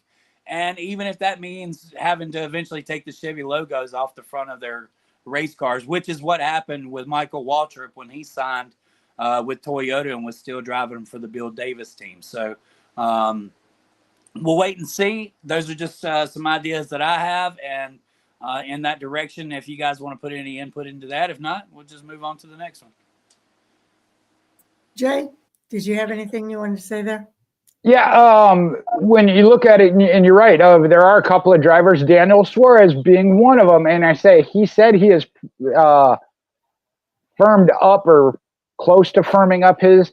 It might be that he does go to the Truck Series for a year as part of this Ram deal, comes in under the Colleague umbrella if Dodge then comes into the Cup Series. Right now, it was sometime last week that one of the executives from Chevrolet was on with Dave Moody talking about the split between a Ram truck deal and a Chevrolet Cup Series. There is no issue right now because none of the information is transferable. Once Dodge makes the come to Cup, and then you have that, then if Colleague were to go to Dodge and are partnered and aligned with Richard Childress Racing, that's where you're going to have the issue. If Childress stays with Chevrolet, and that would tie into whether or not RCR would fully switch over to Dodge. That's where I think they're looking down the road. But they said right now there is no issue because there's nothing enough substance transferable from a truck program to the Cup level. It would be a matter of drivers and executives that may jump ship, if you will, which I think they got to keep an eye on who they want to keep and might be willing to let go. But you're right. There is a list of drivers, and I think John Hunter Nemechek is the one that set that example of go back to the Truck Series, win some races, get back into the Cup Series. Harrison Burton, I think, is doing a good job with where he's at in the Xfinity and Alpha Prime Racing. AM Racing. Yep, you got me again. I was fixing it as you said it. AM Racing. So I don't know if he necessarily needs to, but it could be an opportunity. I wouldn't say it's a bad one. He'd have to weigh that out. But I think there is a list of drivers. And then, Sharon, you mentioned it. Some of these young talents we're seeing already in the ARCA, get the jump on them, get them into a truck, get them aligned with the manufacturer if your plan is Xfinity and Cup down the road, and have them lined up and in the pipeline already. So, yeah, like I said, I am anxiously waiting to see who they do sign. Yeah, that's the thing. We're going to sit here and wait and see what actually happens. But you're right. There are so many possibilities. It almost sounds to me, and I apologize if you already said this, I was kind of in and out doing some other things. It almost sounds to me like they're sending Colleague to the Truck Series to be a feeder system into the Cup and Xfinity Series at some point down the road. So I think that's the direction that this is taking. I don't know that Colleague necessarily will come back to Xfinity or whatever. I think they'll be the feeder series to whatever other series goes to Dodge at some point in time. So that's kind of the way I see it playing out. Speculation on my part. I don't know how it's going to turn out, but that's what it sounds like it's building up to be from where I sit. Yeah, one last thing. Dodge was in the initial resurgence, well, the Truck Series when they first debuted in 1995. It was 5 years from there that they committed to go into the NASCAR Cup Series. So basically, they stayed stagnant in the Truck Series for 5 seasons before making the jump to the Cup Series in the year 2000. Of course, we remember that being Casey Atwood and Bill Elliott. Neither one of those drivers, I believe, were driving a Dodge the year before. So I don't know the feeder line, how that's going to work out, obviously.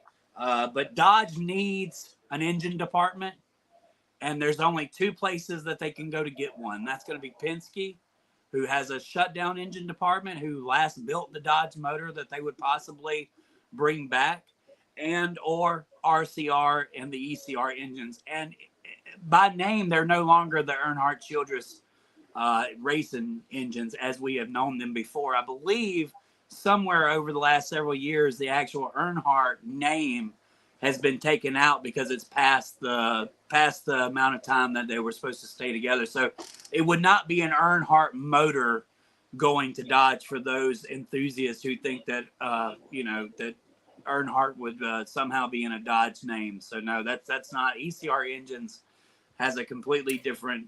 Well, you're bringing up something that's kind of interesting to think about here too, because think about Junior Motorsports.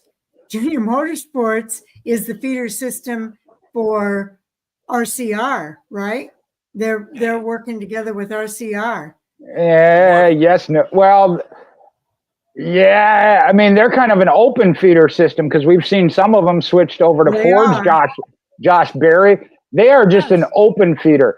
Somebody brought that up. That was on Sirius XM today. If Junior Motorsports can get a charter and support of a Dodge team, because then Rick Hendrick would have to dissolve. I know, I shook my head too, but yeah, hey, if Dodge were to come and say, hey, we'll support you, Junior Motorsports wants in and has some support. That one was a wild one, but we've seen some other things. We saw Stuart Haas go from Chevy to Ford. You never know. You saw Bill Elliott go from Ford to Dodge. There you go. If Junior Motorsports could somehow, if it was a fifth, we'd all be drunk. But Junior Motorsports could somehow land Chase Elliott and a charter and be part of the Dodge debut. It could happen. The Angels could win the pennant. I mean, it could happen. So, but it's very doubtful. And Junior wants to get into Cup, so maybe he goes into Cup in a Dodge team.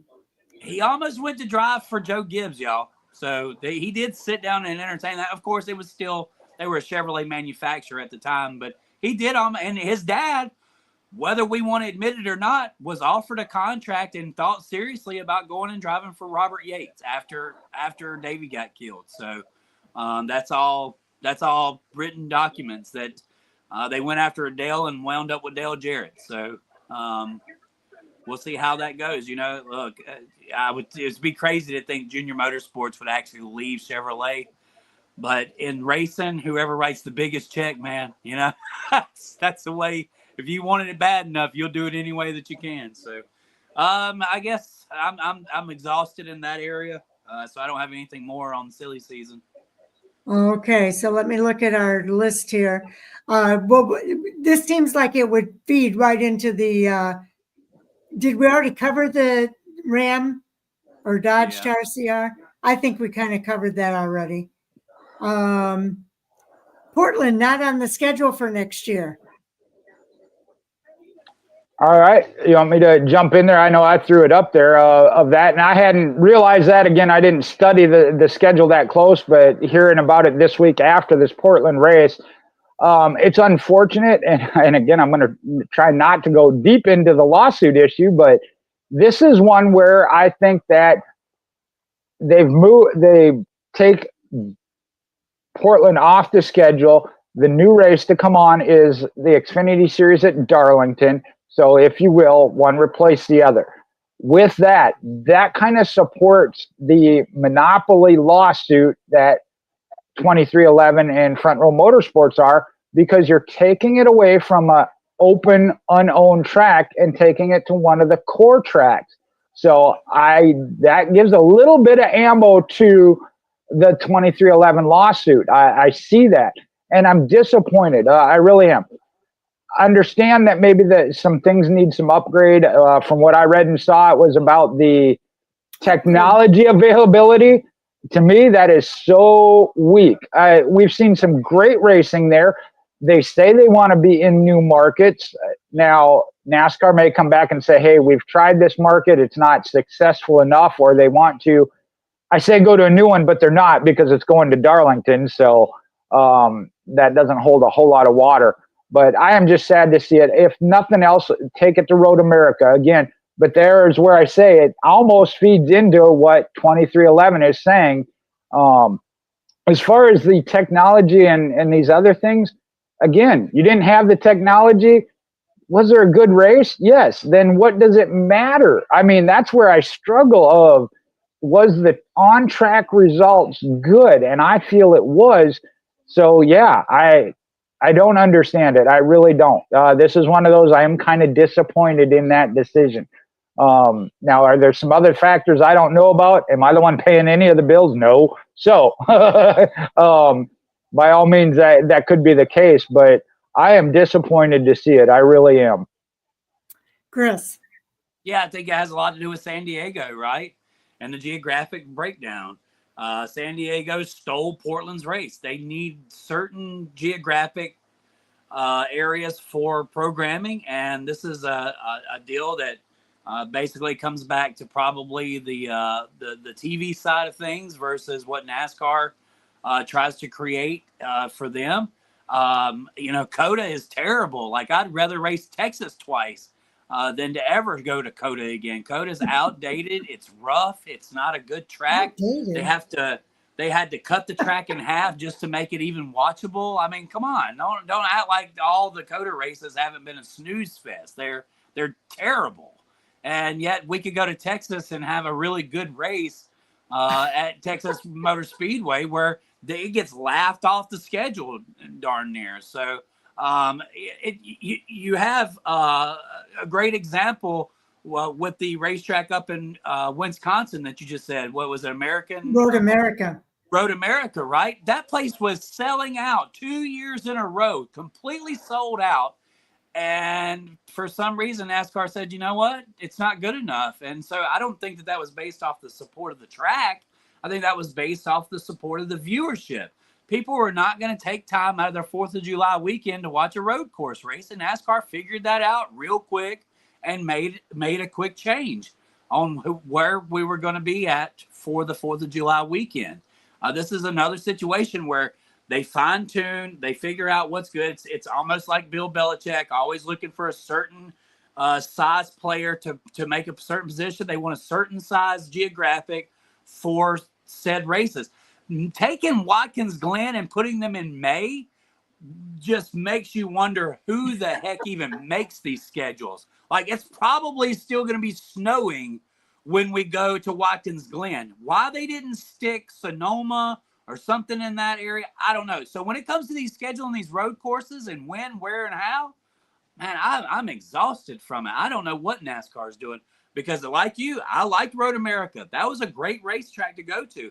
I thought we were going to Quebec. I thought we were going to Montreal. That's not obviously happening. So now we've been going to Portland. We're cutting them out of the schedule to go race a street race at San Diego. I mean, we're just all over the place, man. But it doesn't seem consistent to what the fans like. Because, as you said, Jay, there were plenty of fans there supporting Portland. It's a part of the race. It's part of the racing world that we don't get to see very often. And you just strip that from them. I don't know. I don't know who makes these decisions, but, I'm not a proponent for road course racing either. So I'm kind of lost with this one. It seems like a double negative. I hear you on some of what you're saying. As far as COTA was just recently built, I think, within the last 10 years or so. So to say it's outdated doesn't make sense to me. I've been to COTA and I've seen that track. I've actually ridden on that track. COTA is a new racetrack, and I should have looked it up what year it was built. But they built that track for Formula One.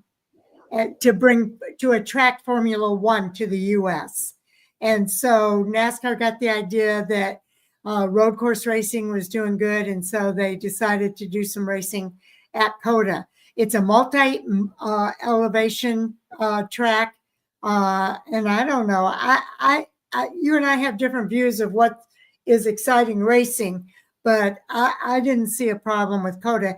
And I remember a lot of people being really upset about the racing at Texas Motor Speedway, and I didn't see any problem with the racing at Texas Motor Speedway either. But it's kind of interesting to see how different people look at things. But I don't think I think getting back to what the subject is, and that's losing Portland on the schedule. I thought the racing at Portland was really good. I enjoyed watching it. I enjoyed the Xfinity series being there. But I think what NASCAR's, I don't know if you want to call it philosophy or whatever, but what their strategy is or whatever, is to change things up from year to year so that it's not the same schedule. Because we got tired of the same schedule every single year. And the drivers got to know what that schedule was, and they strategized according to what that schedule is. I like that they change it up and they bring in different tracks. I wish they wouldn't. Darlington makes sense from the perspective of now you're going to have all the series in one place. You don't have to have two different pit crews because that's one of the challenge when they have races where they're in separate tracks. They've got to spread the resources thin, if you will, because some of those resources are shared between the Xfinity series and the Cup series. So from that perspective, it kind of makes sense that they would bring the Xfinity series to Darlington. But I see Jay's point as well from a perspective point of view. I would like to see, and they are doing that, they're bringing in tracks like Bowman Gray. They're bringing in tracks like, what's the new one? Lime Rock Park. And there's another new one that's coming in for next year, and I can't think of what it is. North Wilkesboro. I can't think of what it is right offhand, but I do like that they bring in some of these more local type tracks and encourage that. I didn't hear what you said there. You're on mute, Chris. Yeah, I try to do that so I don't interrupt. Nashville, I think, is that it? Nashville Fairgrounds? That's something I'm just now hearing about Nashville Fairgrounds. Yeah, Not Nashville sure. Fairgrounds is one of the tracks. But yeah, to bring in some of those different types of tracks, regional tracks, if you will. And one thing that I have noticed is that all of a sudden there's a lot of races going on here in Illinois. We just had the Springfield race, we had the DuQuoin race, and now we've got the Gateway race. So everybody can kind of travel. So I think they're looking at it from a lot of different perspectives, logistical and otherwise. But you're right about Portland. By doing the San Diego race, they may have had to pull Portland. But I did hear what Jay was talking about, that they said that there were some issues with the wireless technology. They couldn't use their cell phones, but there were also upgrades that needed to happen at the track to make it more raceable. And that was something I wanted to talk about too. Who was it? Josh Berry's thing. What's his name? What Josh Berry wrecked out early. And, you know, the guys play a little bit of gamesmanship with the tire pressure. There's that piece of pavement that is new pavement. And he said you can't play with it during that track because of that corner where they have that new pavement. That's where he knocked it out. And so, I hadn't heard that. Yeah, I heard Larry McReynolds talking about that he had an explanation for why he did that.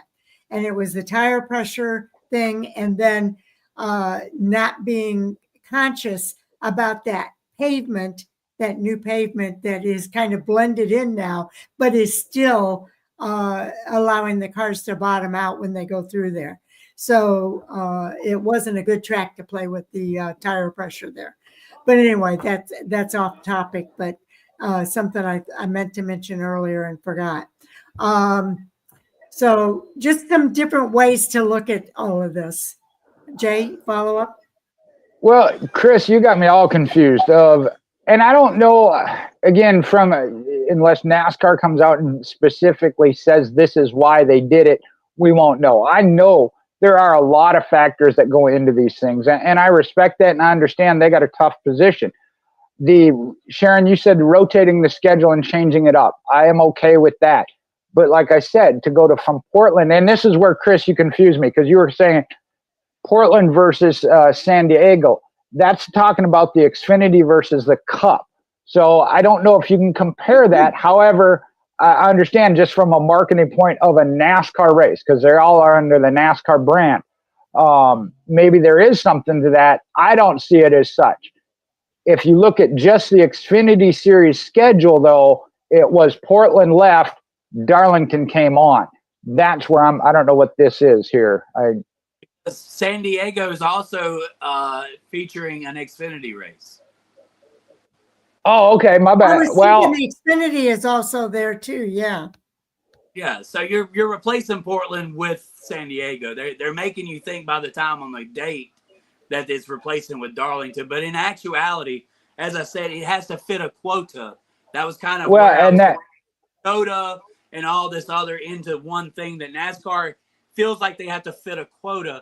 When they scheduled the San Diego race, that took Portland away from meeting that geographic quota that I was talking about. Sorry, it was a little bit in here. No, that's my bad, because you are right of that if the Xfinity is there. But to me, that was, in my mind, the Chicago street course, which ran the Xfinity as well as the Cup, and they went to San Diego together. Yeah. That's where I say that they just swapped the road course.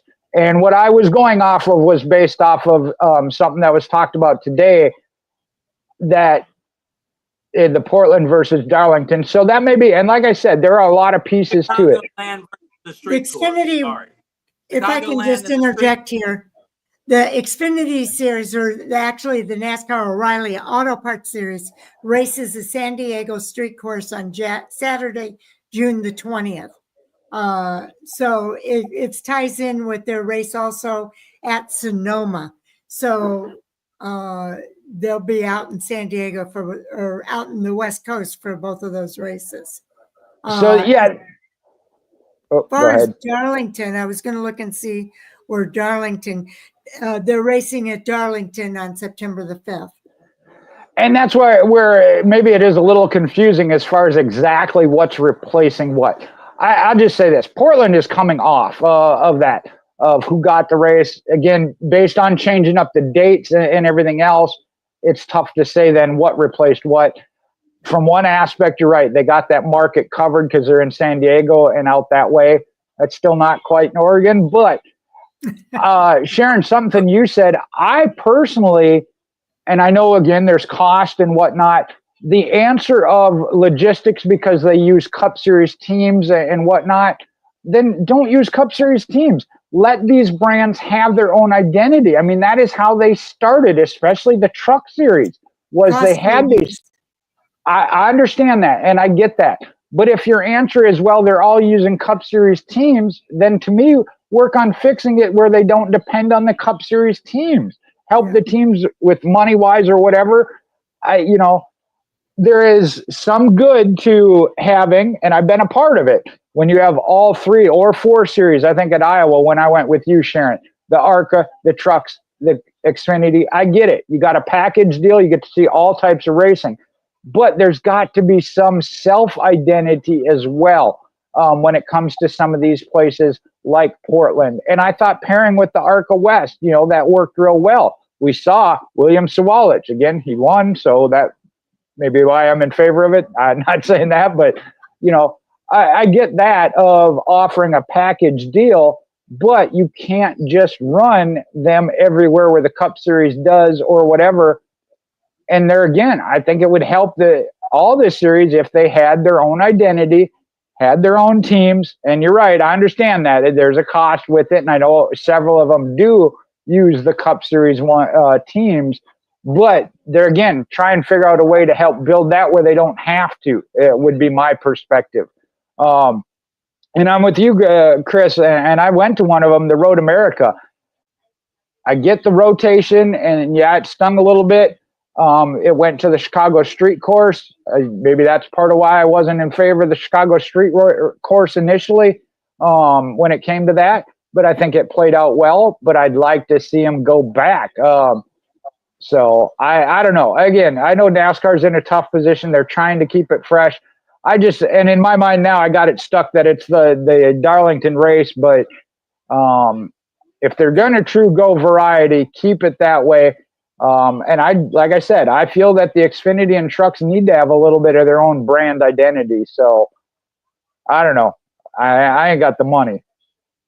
Are we racing San Diego the 4th of July weekend? Is that where we're going? Well, No. See, what a worst. It's going to be in June. You had the perfect opportunity there, right, to celebrate the nation's birth on a. See, it just doesn't make any sense to me. Where are we racing at for the 4th of July? Chicagoland. So Chicago keeps the 4th of July time. But it's not downtown activity. That was the whole deal with the street course. It's not downtown activity. It's outside town in Juliet. Is Chicagoland going to be a place where we're just going to take a break from barbecue activities and swimming pools to watch Chicagoland? I'm not really sure. I'm not really sure that it's going to have the pool of viewership that maybe a San Diego street course would have had for that time slot. Because the one thing about the Chicago street course made me want to watch it on the 4th of July weekend. I'm not so sure if I'll probably catch it on DVR from Chicagoland. Not putting anything against Chicagoland. It's just you've got to have something really important there, and so you see where I'm saying where it never makes sense. I think it's a missed opportunity. I think they should have had missed San opportunity. Diego. Yeah, it is. It is.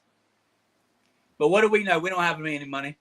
But I am happy that they're going back to Chicagoland. I think Chicagoland, though, needs to be probably a fall race like September because it gets so hot. 4th of July weekend is going to be ungodly hot. And Do they have lights? Chicagoland has lights, yeah. Maybe we're running in the evening time. Maybe. Let me look. Yeah, that's one thing we didn't discuss much about the schedule. Well, we did when it first came out, but I don't think that was one of them that they did in that. Again, what are you going to do during the summer? You can't run all of them during the summer months under the lights. I know there were a couple that they specifically said that is why they were doing night races, was to help with the fans and the heat. What'd you find, Sharon? I'm looking here. It says TBA miles laps. I don't see a time. Sunday night would be a really good slot because you would be basically done with your day, and then that would give you an opportunity to actually come home and kick your feet up and watch a race. I like the Sunday evening racing, especially in the summer months, because it is summertime, and I think that you get a little bit more out of it. People are going to stay up on Sunday night all throughout the wintertime to watch their foosball. So you should say that that's a pretty good time slot as well for racing on, like, especially holidays and stuff. If you remember, I think Bristol, when we were racing during Easter, was typically an evening race there. So I think that they did say that Chicagoland was going to be an evening race because it is so hot during the day. And tailgating is really big at Chicagoland. I can see a lot of people doing their 4th of July tailgate there and having a big fireworks to do.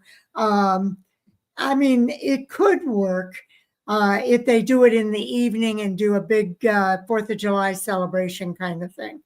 But it would have to be at nighttime, I think. I don't think it's not going to work if it's in the middle of the day. Can I just throw this usually out here? Chicago does their fireworks on July 3rd. They don't do their fireworks on July 4th. It's always July 3rd. My mind is overworked because I'm just so excited to be back on. don't you guys feel like we missed an opportunity to go out to Las Vegas with Formula One and do their street course? Like, I mean, that would just be totally cool to be able to combine those two with the street course race that they It already might do. be on the schedule mean, sometime. You know, that would just be really awesome if one day we could get that commitment. I thought about Long Beach. Is it Long Beach? What's that? Is it Laguna Seca? I know that one's been talked about, but again, yeah. and that goes back to something you said, Chris, and Sharon combined on it when you're talking about COTA. She's right. The track isn't that old. The problem there was it was built for Formula One. Just like the Brickyard, though, if you're going to put stock cars on it, there's going to be some adjustment. I think it's come out good. The cutting of the course, that was a matter of that section not having stands out in that area. So it kept the cars in front of the fans more and shorter laps, if you will. So there was some other, that had nothing to do with the track itself or the boringness of it, as you put it, but of keeping them more directly in front of the fans. Again, it's a decision that was made. I don't see where that affected the race. This year's race, again, yes, SVG won by 10, 15 seconds or whatever it is. But that's just because we got an expert road course racer. I mean, honestly, if I recall correctly, that was one where Ty Gibbs was contending with him. I'm not going to say was going to beat him and had some problems, so we don't know with that. That's where I get frustrated with, well, we want to see one driver dominate, but then we don't like it when he does and yada, yada, yada. And I'm going to go mute. Where's my mute button? There it is. Okay. Okay, Chris, I know you're biting. Yeah, well, I don't know. The last comment there with wanting to see somebody. Look, I'm all for diversity. I'm an underdog fan. You're not an underdog if you win 7 races in a year. The only driver that I pulled for in my entire life that I would literally die for at any minute, it would even let him. This is so funny. Like, you're not going to laugh, but I think it's hilarious. My wife can leave me for Dale Jr. as long as he buys me a Corvette, right? Like, I love Dale Jr. I can't help it. Like, I wouldn't be mad at him if he stole my wife. I'd be like, damn, dude, he stole my wife. Can you believe that? But so outside of that fandom that I have for one specific driver, I want diversity for the rest of it, right? So if you happen to be that Jimmy Johnson fan that was just thought Jimmy was the coolest guy, loved his colors on his car, thought the number was awesome, and you become a fan of him quickly and he won races, then you had the best life ever because you got to have a guy who had 7 championships. But for the most part, we seem, who we're pulling for this week isn't necessarily who we pull for next week. And I think that's because once you have that one guy that you really pulled for, you're left to just say, all right, well, I'm going to pull for Brad Keselowski for now. But I'm looking kind of over here to see if there's another guy that I might pull for later on because Brad's starting to age out or whatever. So, I don't know. You got that fandom for one driver who you're like, I don't care. I want him to win every week. And it's just because he's the best ever and I love him and I'd let him marry my wife. But in reality, for 42 of the other drivers, it's like, okay, dude, you can win a couple of races, but then go and get out of the way, let somebody else win.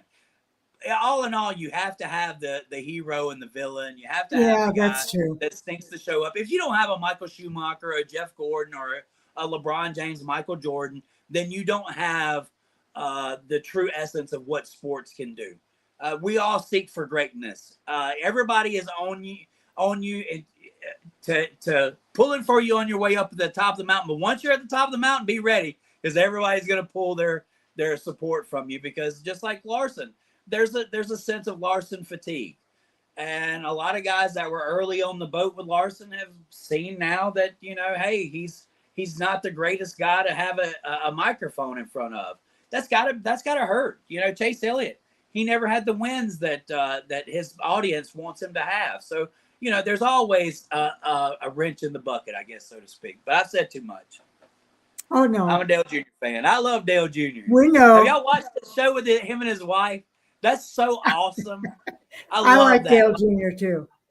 Was there anything more you wanted to say, Jay? I don't know. I'm trying to get the name Heather Earnhardt out of my head now. Heather Earnhardt. Oh, That's Chris's wife's name. this is wife's name. Hey, you gotta buy me a Corvette though. He has to buy the Oh Corvette. yeah, that's right. It's got to be. So Yeah, basically, I gotta you're willing ride to around. trade her for a Corvette, is what I'm hearing. But No, that is not. Where what is I'm your saying. wife right now? Is she going to see this, No, she doesn't watch this stuff. Yeah, or does yeah. she know? Some of my other friends do, so I don't know. I'll probably get told on. Sorry. Miss Heather already knows this, though. I'm not saying Oh, anything Miss Heather that's doesn't what I already wanted to know. I know. promise Does she you, already yeah. know? You laugh about Larry Mack's relationship with his wife because they look, when you have people that have been together as long as we have, you have your funny moments, man. You have your let's make a laugh here because life's just too darn serious and way too short. So I may not be here for a long time, but I'm here for a good time. All and I right. could have a good time in a Dale Jr. bought Corvette. You are so bad.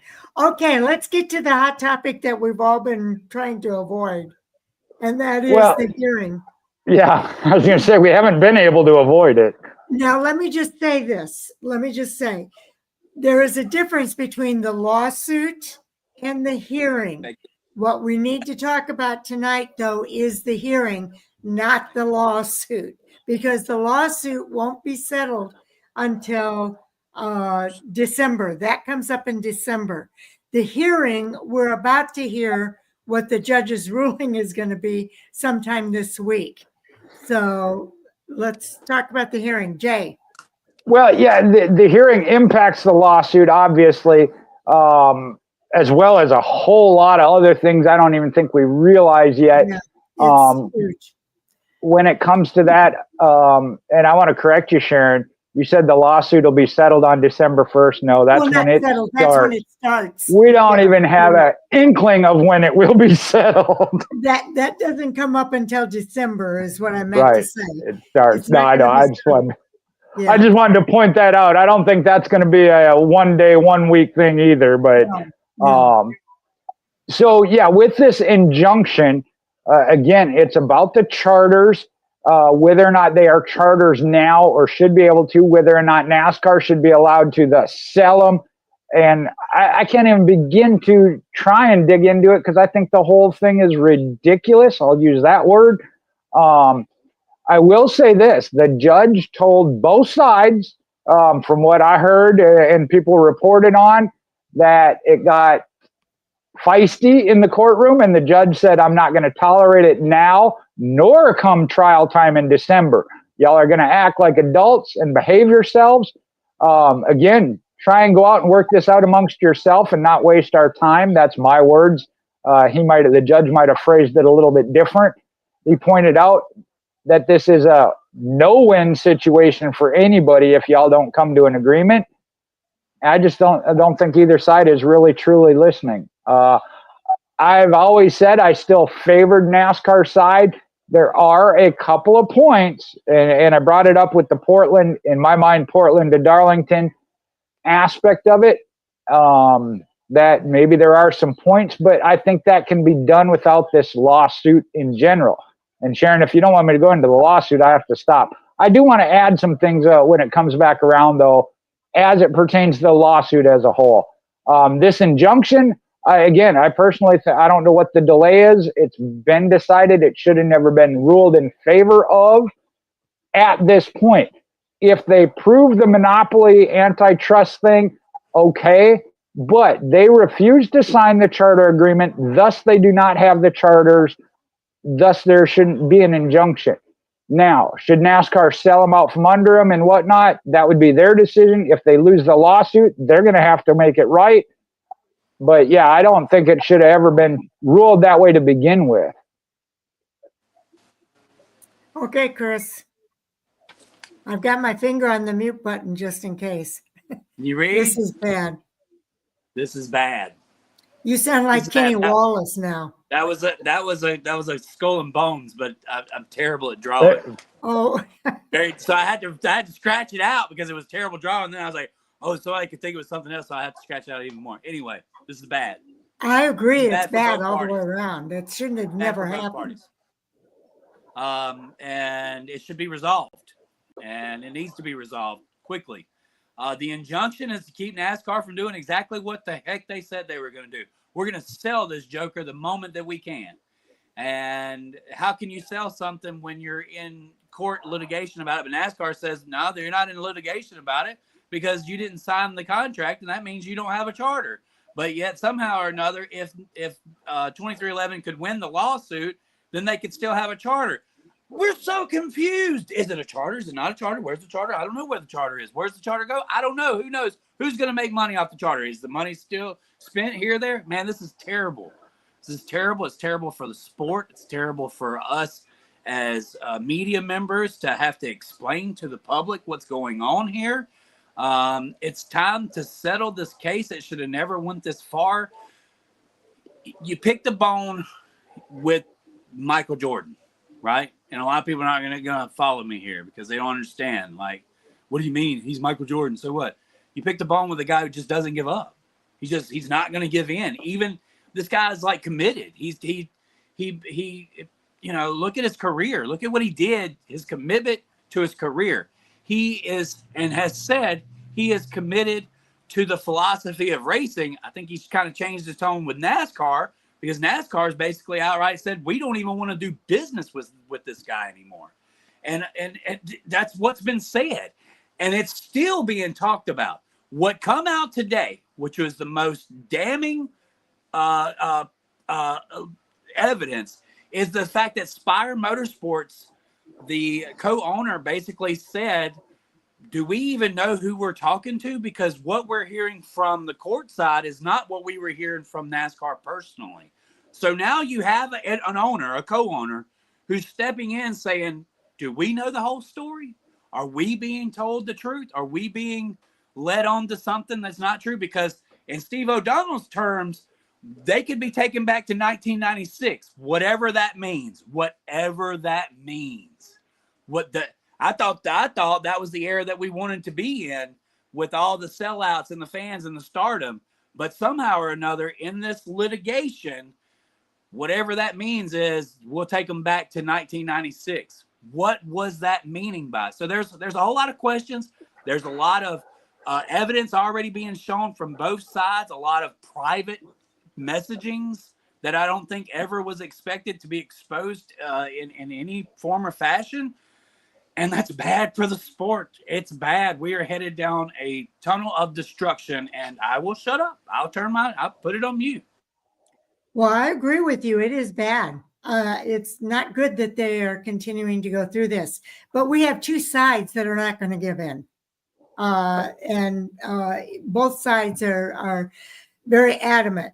The injunction is about these charters. And I do have to agree with Jay that if you don't sign the charter, you should not get the benefits of a charter. I just think that's cut and dry. If you don't sign that charter, you don't agree with it, then don't sign it. But if you don't sign it, that doesn't mean that you're going to get it somewhere down the road. So to me, that part seems pretty cut and dry to me. I know the rest of it is not as cut and dry. And here's the thing that everybody has to take into consideration. Just like we see gamesmanship on the racetrack, there's gamesmanship going on both sides. Every side is going to they're going to promote their side of the story, and they're going to keep feeding it out. And they want people to repeat what they're saying as many times as they can repeat it because it supports their side. So you got to be careful what we're listening to from both sides, because they are just going to give you what they want you to go out and say. So I think that this is one of those situations where you have to stick with what the facts are. And we don't know all of the facts. So I am beginning to think that we need to take a little bit of let's sit back and see where this goes kind of thing. Because I do think that there's probably some gamesmanship is the best way I can say it. That's a good word, Sharon. That's a good word. there is some gamesmanship going on both sides of the line here. So just be careful. I try to look at the court documents and make decisions based on what the court documents are telling me. I do know that the judge has already said that NASCAR is going to change probably no matter which way this goes. So I think, I forget exactly how he put it, but there is no clear winner here on either side. And so it's going to force the sport to change. And if that was the goal here, that will change. But I will tell you this, there will never, ever, ever be permanent charters. Never. That is not going to happen. It's not healthy for the sport. It's not healthy for, it's not ever going to happen. So if anybody's holding out for permanent charters, I would not be in favor of that. And I don't think it's ever going to happen. So I do think you do have to be, as far as the charters, again, I think it's cut and dry. They should not get charters. If you chose not to sign the charter, you don't get the benefits of that charter. And these teams need to be given that money, because the teams that did sign the charter are being cheated out of that money right now. So I do think that that money needs to go back to those teams. Jay? Well, and you're right, and I will acknowledge that. Like you said, there's gamesmanship, as you put it, and I like that word, on both sides. I'm not going to say that. I would never say, hey, NASCAR is 100% in the right and perfect here. I do side on in their favor, though, when it comes to this. And I don't know where the 1996 came from, but I'll go back to just 2016, if I'm not mistaken, on that date. Prior to that, there was no charters. There was no money as far as, or guaranteed starting spots for a particular team. It was whether or not you were in the top 35, and that could change. So again, I think as a whole, we have already grown and evolved. I feel like, being that there two teams are listed on the lawsuit, Front Row Motorsports and 2311, that they are trying to take more than what they should be. These teams that signed at RCR, Rick Hendrick, their quotes are being misconstrued. They didn't say, well, we'll sign it because we have to or we're unhappy with it. They said they accepted the fact they did not get everything they wanted, but they're getting better than what they had. And that's where I just feel like 2311, as the lead of it anyway, is saying, no, we want more, and we're going to try and take it all. The one interesting thing that I said I wanted to come back to, I heard got brought up on a caller, and then Dave Moody responded. When you look at this, they said they're doing it for the betterment of the sport. What is an antitrust lawsuit designed to do? Break up the trust, break up the company. So a company must either diversify, sell off certain aspects. So as Moody was using the example, that means they either have to sell some of the tracks or sell some of the series. The ARCA Menards series, the Xfinity series, the truck series. So with that, who's going to buy them and run them? If the series as a whole goes away, who's going to step up and take it and provide one that you'll be happy with? And and I hadn't made this connection, but I go know back. who wants to. Well, yeah, I mean, again, there's only certain people with the money to do so. And they're free to go start their own. I know that was part of that, and that got slapped kind of by the judge, but let me just say one other thing real quick. NASCAR has agreed not to sell the charters. Yeah, and I was going to come back to that voluntarily. Okay. They were not ordered to make that decision. No. They chose to on their own. They chose to. Okay, Chris, you can disagree in a minute here. With that, go back. Okay, disagree now. Sorry, go. Yeah, just wait. Look at the IndyCar kart split, and this is where Moody referenced this, and I had not made this connection, that was an owners versus sanctioning body. They split, and they have not recovered yet to this day. And I'm not even a big IndyCar fan, and I know something about that and how it went. And you're right. And I don't want to see that. But yet, 2311, the legal team is saying we're doing this for the benefit of the sport and it's going to come out good. No. I don't see it. I don't see it. Okay, Chris. I mean, nobody wants to admit that the IndyCar's real failure was their TV deal over the last 15 to 20 years that really left them as a second, third choice for racing on primary television. It wasn't all completely the split of CART and Indy that I think that they try to blame the stagnant of growth from the IndyCar series. I do remember California race probably about 5 years ago where there was about 3,000 fans in the stands, and we watched the most awesome IndyCar race ever, and that was kind of the beginning of the resurgence of IndyCar. It was because they were putting a bad product out there. It wasn't because of some split between leagues. Now, of course, so Godfather Moody is just blowing smoke. No, we just have a different opinion. No, Okay. Please don't get me started on that. I wanted to go back to this though. It's a lawsuit about two things: monopoly and antitrust. And why would you sign anything that says that you're not allowed to sue the company that obviously is committing to the alleged? People do it every day. But they're People alleged do it to be every committing day. two infractions of the law, and that's create a monopoly and an antitrust. Those are the divisions of the lawsuit. Now, of course, everybody wants forever charters, right? Because you want to make sure that your investment is real. You want to make sure it's solid. You want to make sure it's always there. Technically, you got to get what NASCAR is saying. We can't have forever charters because our next TV deal may not be as lucrative as the others. So, basically NASCAR's looked at what happened to IndyCar and said, hey, we may be on top of the world today, but that doesn't necessarily mean in our next TV deal that we'll be pushing these numbers. So we can't commit to a charter that's full time. But the lawsuit itself is about antitrust and monopoly. Everybody else is all over the place about what this lawsuit is about. It's about antitrust and monopoly. And those two That's things. the lawsuit. We're talking about the injunction. Right.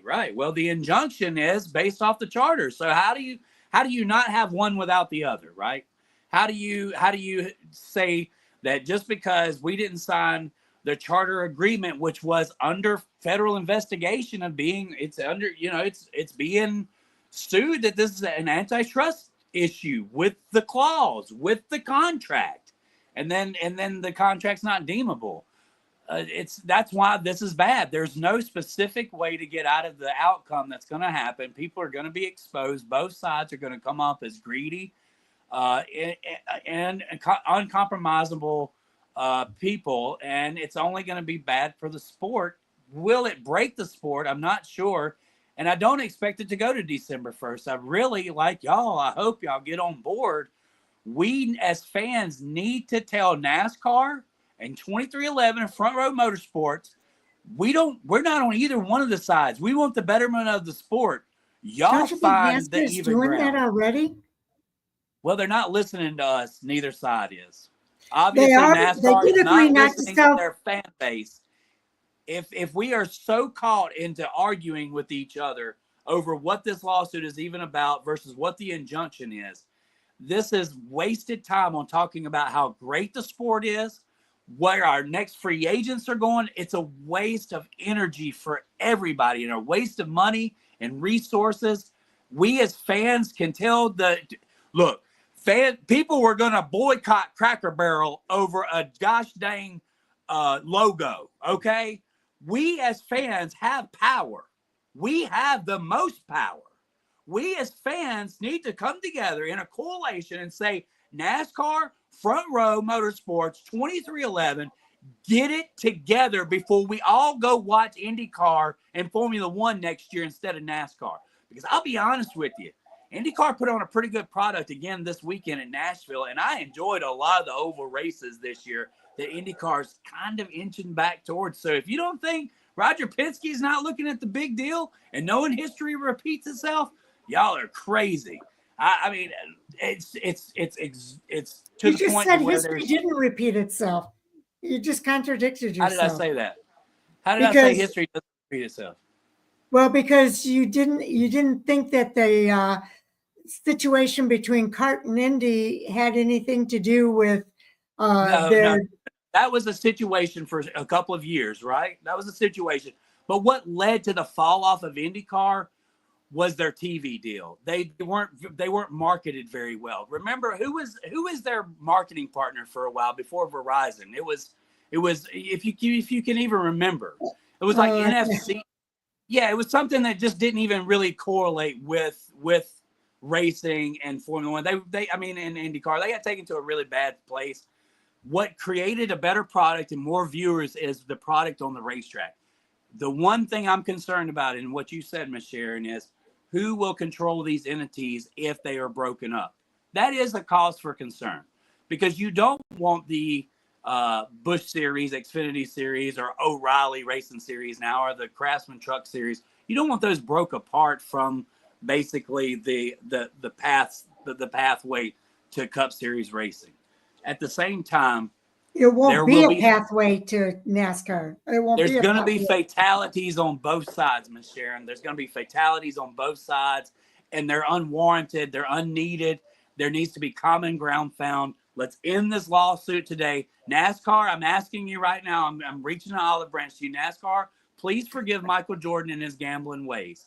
Please forgive their attitudes for being like, we are going to make an impression on the sport that And will give him be what seen he as decades. wants? Is that what you want NASCAR to do? And 2311, please understand that there is a daddy in the room, and there's a guy that's got a little bit more money, a little bit more knowledge than the man sitting at your table. So somewhere or another, we need forgiveness from each other. We need love and compassion, and we need to figure out what's more important here: money or our fans. Money or our fans, because our fans are the ones that are deteriorating in this. What do they call it? It's some kind of court, NASCAR is what they're calling it. NASCAR. I mean, this is ridiculous, y'all. It's absolutely ridiculous. It's ridiculous that several shows over this year, we've wasted 30 to 45 minutes arguing about a subject with no return to it. It's just a turnoff to everybody. It is a turnoff to everybody. It's unattractive. We want our sport to be bristling and clean and attractive and sexy and fast. This is the opposite of that, and it's become nauseating. There's nothing more I can say. Hopefully, maybe y'all toned me down a little bit. Maybe y'all are winning a little bit, okay? Because I haven't let y'all win too many times in this argument with this certain subject. Well, we just have different opinions about it. I want an olive branch. I want an olive branch. Even we can't get it figured out. Most of the time, in any argument I've ever had on a topic of racing, somewhere down the line, we come to an agreement. This one we haven't. And that just shows how huge this topic really is and how it can have forever changing, what's the word I'm looking for? An impact. An impact for many years to come. I'm done. Out. Okay, Jay. I mean, I'm with you. I don't see it happening, but yeah, it needs to not go to trial. I mean, even the judge said that and told them to try and work it out. You talked about the fans having that power.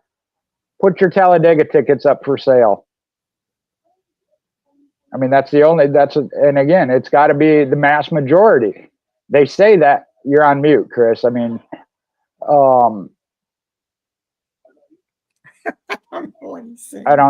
yeah, you're on mute. Done. No problem. They're for sale. All right. Right now. I'm not buying them, but I've even got tickets for October. They're for sale right now. I mean, you're right in that the people do have the power. This whole Cracker Barrel thing, since you brought it up, yeah, I thought that was ridiculous, but the people did get what they wanted, if you will. But then the people need to do that, and so far the people haven't. I mean, I think that's where, but that needs to go both ways of quit buying Jordan shoes or whatever else where Jordan's getting his money from. When it comes to that, the one thing I have a biggest problem with is the ones that are saying NASCAR wants to push Michael Jordan out. NASCAR has never said we do not want Michael Jordan involved in our sport. They did not say, Jordan, get out. They said, here's the deal. If you don't want to sign it, then we're going to give it to somebody else. They didn't take it away from them. They had the option for those charters. They said they didn't want it.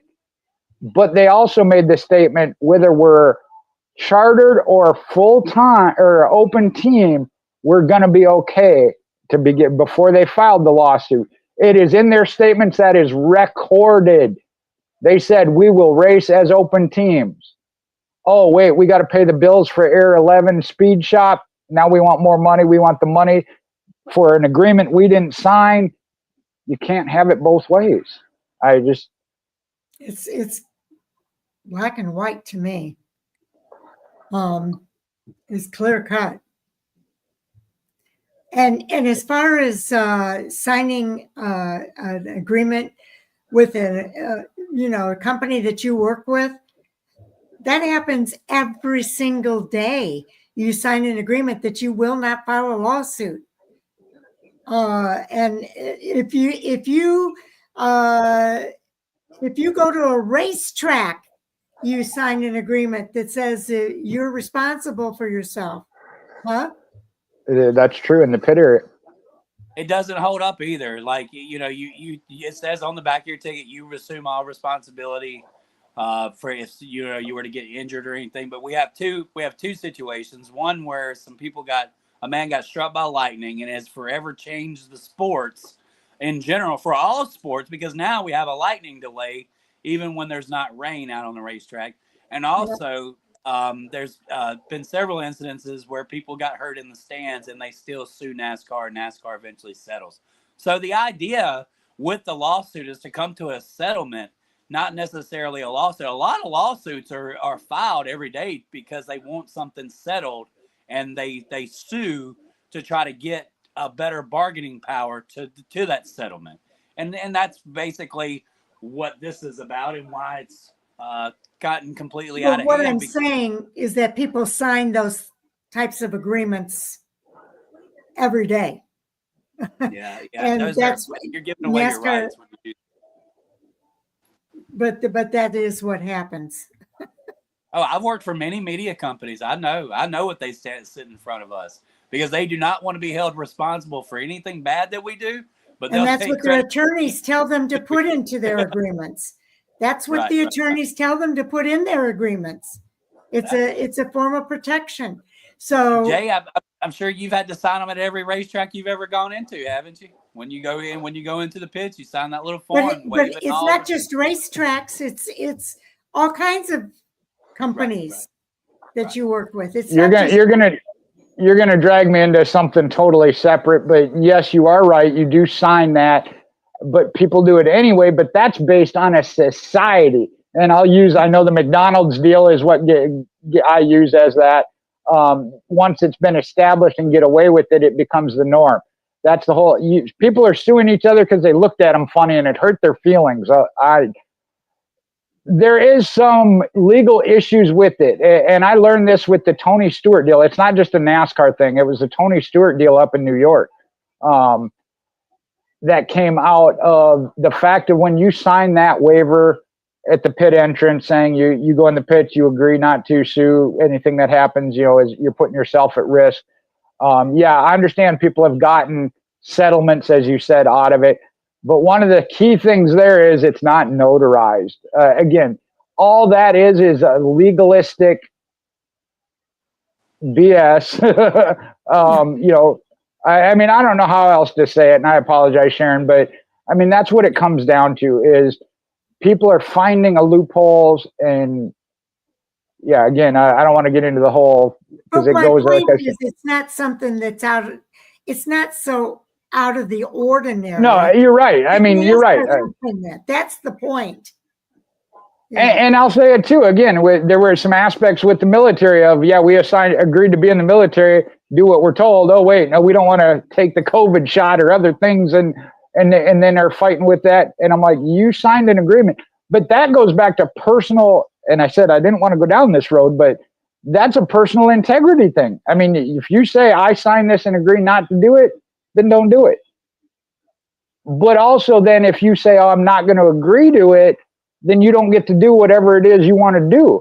If I say I don't want to sign that agreement to go in the pits, then don't go in the pits. I mean, or whatever it be. You can't have your cake and eat it too. That's where I have the problem with what the lawsuit started about. We want the benefits of the charter, but we don't want to agree to it. Then don't agree to it. Go race somewhere else. Go to dirt track racing or whatever else. To say, oh, we're going to sue and we want the benefits and the money from a charter that we don't want to agree to, that just don't make no sense to me. What doesn't make any sense to me is the fact that NASCAR waited to the last hour and the last minute to drop a form in front of teams, and they demanded at that point in time that they either sign it or they lose their charter. There was no date given down the road where they could have lawyers and I mean, look, they said it went on for 2 years, right? But NASCAR admitted that they sent something and demanded within 4 hours that it be signed, notarized, and dated. But it wasn't a whole contract. It was a few lines in that contract that were changes that were made. And they asked teams to review those few lines that were in that contract and make a decision by the end of the day. Now, that's not the whole contract. So that's what's so misleading to everybody. They didn't do a whole contract that was negotiated over a course of 2 years.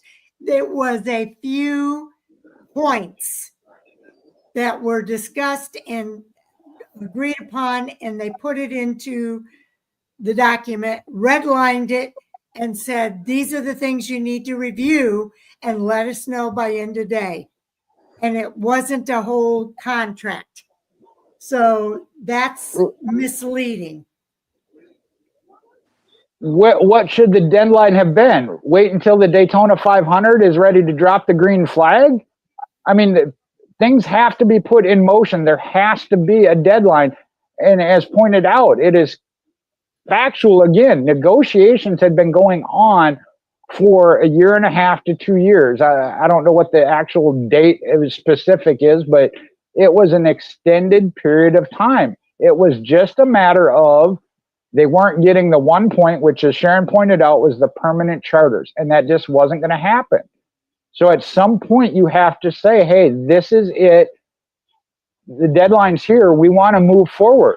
I mean, look at the schedule or whatever else. There has to be a deadline so you can prepare to go forward with what you're going to do. Okay, so I think we've kind of talked this one through. So is there anything that we've missed on our list here? I don't know, but my list is over because I got to go to bed. Okay, yeah. Okay. Next week will be interesting because, again, the actual ruling on the injunction is supposed to be this week. This is bad. I agree. It is bad. You're absolutely correct. I'll give you 2 thumbs up on that. Where's my camera? 2 thumbs on that. Yeah, there we go. 2 thumbs. It is agree. bad. It's bad. There's no disputing that. So, okay. So let's go ahead and do our roundtable to sign off.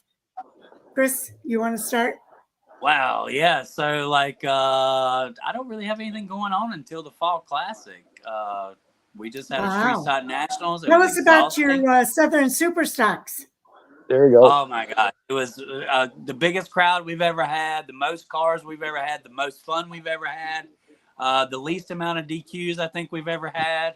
Yeah. We didn't really have a big fight or anything. We had a couple little skirmishes and some steering wheels thrown, but man, it was so hot. It was so hot. I messed up on some names, and I called a female driver.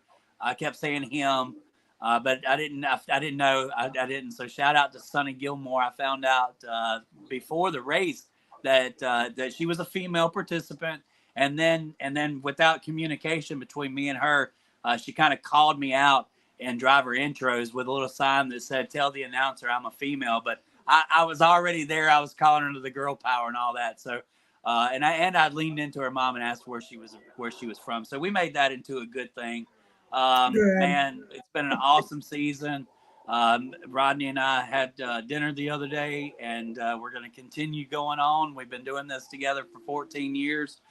So we're looking forward and planning for next year. I'm his guy, and that makes me feel really good. It's been a blast. Did you sign a contract? I don't tell him secrets. Why? Couldn't Why would I tell- resist. Sorry. You had to ask. Why? How do you know? No.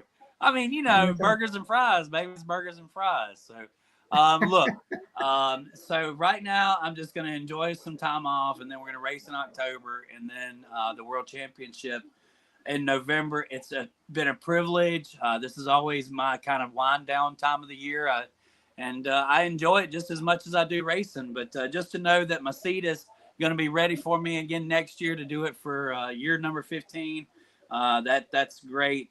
And Jay, I don't know if you know or not, and I've got to get with you because my race pass let y'all have an audio version of the race. And so Saturday night or Sunday night, I got to listen to Landon and Tyler call the race up at Jackson. The audio was not so great, but y'all got plenty of room to work on with that. But man, it was so awesome to be in my room, lights turned off, listening to the radio of two guys having a good time calling a stock car race or a race car race. I really enjoyed that. So whoever put that in and got that going with my race pass, send some information down to me. I'd love to get Rodney on board with that and have ours out through my race pass as well. It was really cool. I don't even know if you knew about it, Jay. Do you know about it, that you can listen to live audio through my race pass? Well, Yes. I'll have to get with you then. I think it's been all of this season. Get with Terry Sanders. I just found it. We'll talk about that on the outside. I'd rather talk to you. Yeah. But yeah, that was really cool. My race pass has live audio, and we got to get it too. Okay. Yeah. Like I said, on the mic when I found it because I enjoy your broadcast as well. So, but you can find me at Flag of Caution on Twitter, and I believe I'm on TikTok. Chris Creighton Yellow Caution Flag on Facebook and YouTube. Shout out to that Why Not kid. He was up at Capital City Raceway this weekend grabbing some shots, him and his buddy Zane. And I'm just a proud father of that Why Not kid, man. How about you? Okay, Jay. yeah, it was great. We came off the All-American 60 weekend. One of those, unfortunately, weather and then some other things got kind of split it up. Supposed to be a Friday, Saturday show. It went to a Saturday, Sunday show. As Chris mentioned, Sunday it was Landon, Wallace, and then Talon, I guess, did get on. I didn't know if he would or not, but track was rough on Saturday. There's no denying that, but it's a dirt track. It's an event. Weather affected it. All I can say is through it all, I got to live a dream. I am still a race fan. I was a 5-year-old kid because David Brazil unloaded there, and I bought a T-shirt, and I got to interview the Raging Rebel in Victory Lane, and I told him that. I don't know who was happier, him in Victory Lane winning the race or me getting to interview one of my heroes. Like I said, I don't deny it. I am still a race fan, and that was a thrill of a lifetime. So I hated that I couldn't be there on Sunday, but with the pushback, Landon stepped up, and I was in Tennessee covering the county fair jump and run. So I was still on a microphone. And this time of year is where I do get busy. I'm glad you get to wind down, Chris. I spent four days on the road, 2 at home, and I'll be on the road again this weekend. I'm going to go to Nashville. That's for something else with Celebrate Recovery, but looking to do some more county fairs. I always enjoy that. The fans there are just as great. I love oval track racing, but this jump and run, something different and unique I get to do. So thank the Murray County Fair Board for that. Had a good time with it. So my free time is limited. And you can follow me if you want to see some of that. Michael Hoosman on Facebook, Mopar MJ8 on Twitter and Instagram. Keeping busy, that's for sure. And Sharon, I know you do as well. Yes, indeed.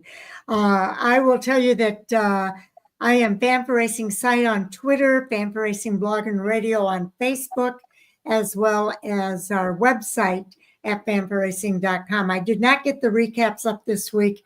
I had way too much going on. I'm lucky I got the reviews all out. I know Sal was not available. He's traveling. So I did all the reviews on my own this week. And I know we've got previews that'll be coming up later on this week for the 2 races. We went from 5 races to 2 races this weekend for Gateway. And we'll have those as well as our fantasy report. Hopefully we'll be able to do the fantasy report on Friday for the Cup Series. And then we'll be back again on the other side of the weekend with all of our reviews as well as our Hot Topic Sound Off here on Monday night again for next week at 10 p.m. Eastern Time. We did Tuesday this week because of the Labor Day holiday. My daughter had her surgery and everything turned out fine. So that was all good. And I will tell you, my tree is down. My big tree is down. The other trees are trimmed, and I don't have to worry about them falling on my house anymore. Good deal. So Hey, I I'm got one happy more about thing. that. When you so Jay, I don't know, we're kind of famous where we're from, Miss Sharon. And Okay. I actually had something happen to me that I've never had happen before, and I just want to find out if you've ever had this happen. Jay, has anybody ever asked you to call a last lap in the middle of a grocery store or on the telephone?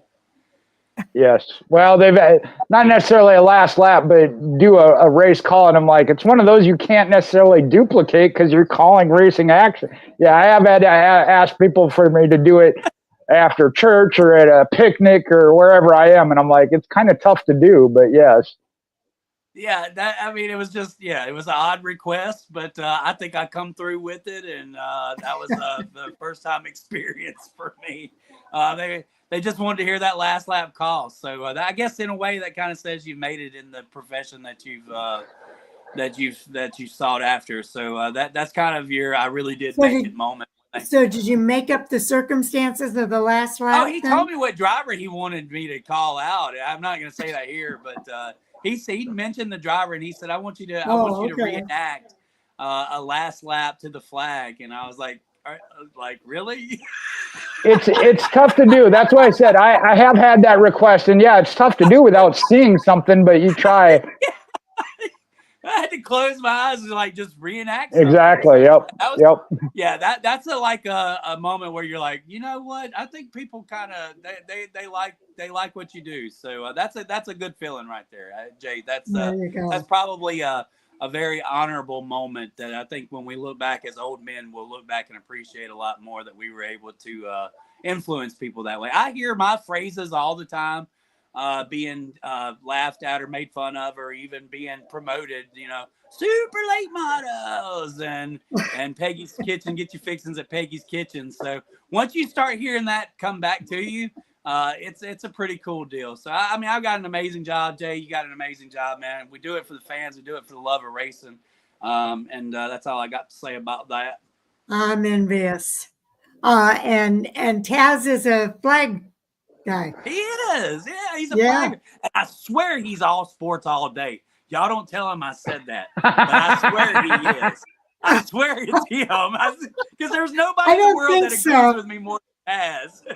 I've gone to his website or his YouTube channel, and it doesn't seem like it's Taz. Did you check out the YouTube channel? Well, there's only one person in the world that agrees with me all the time, and that's Taz. So.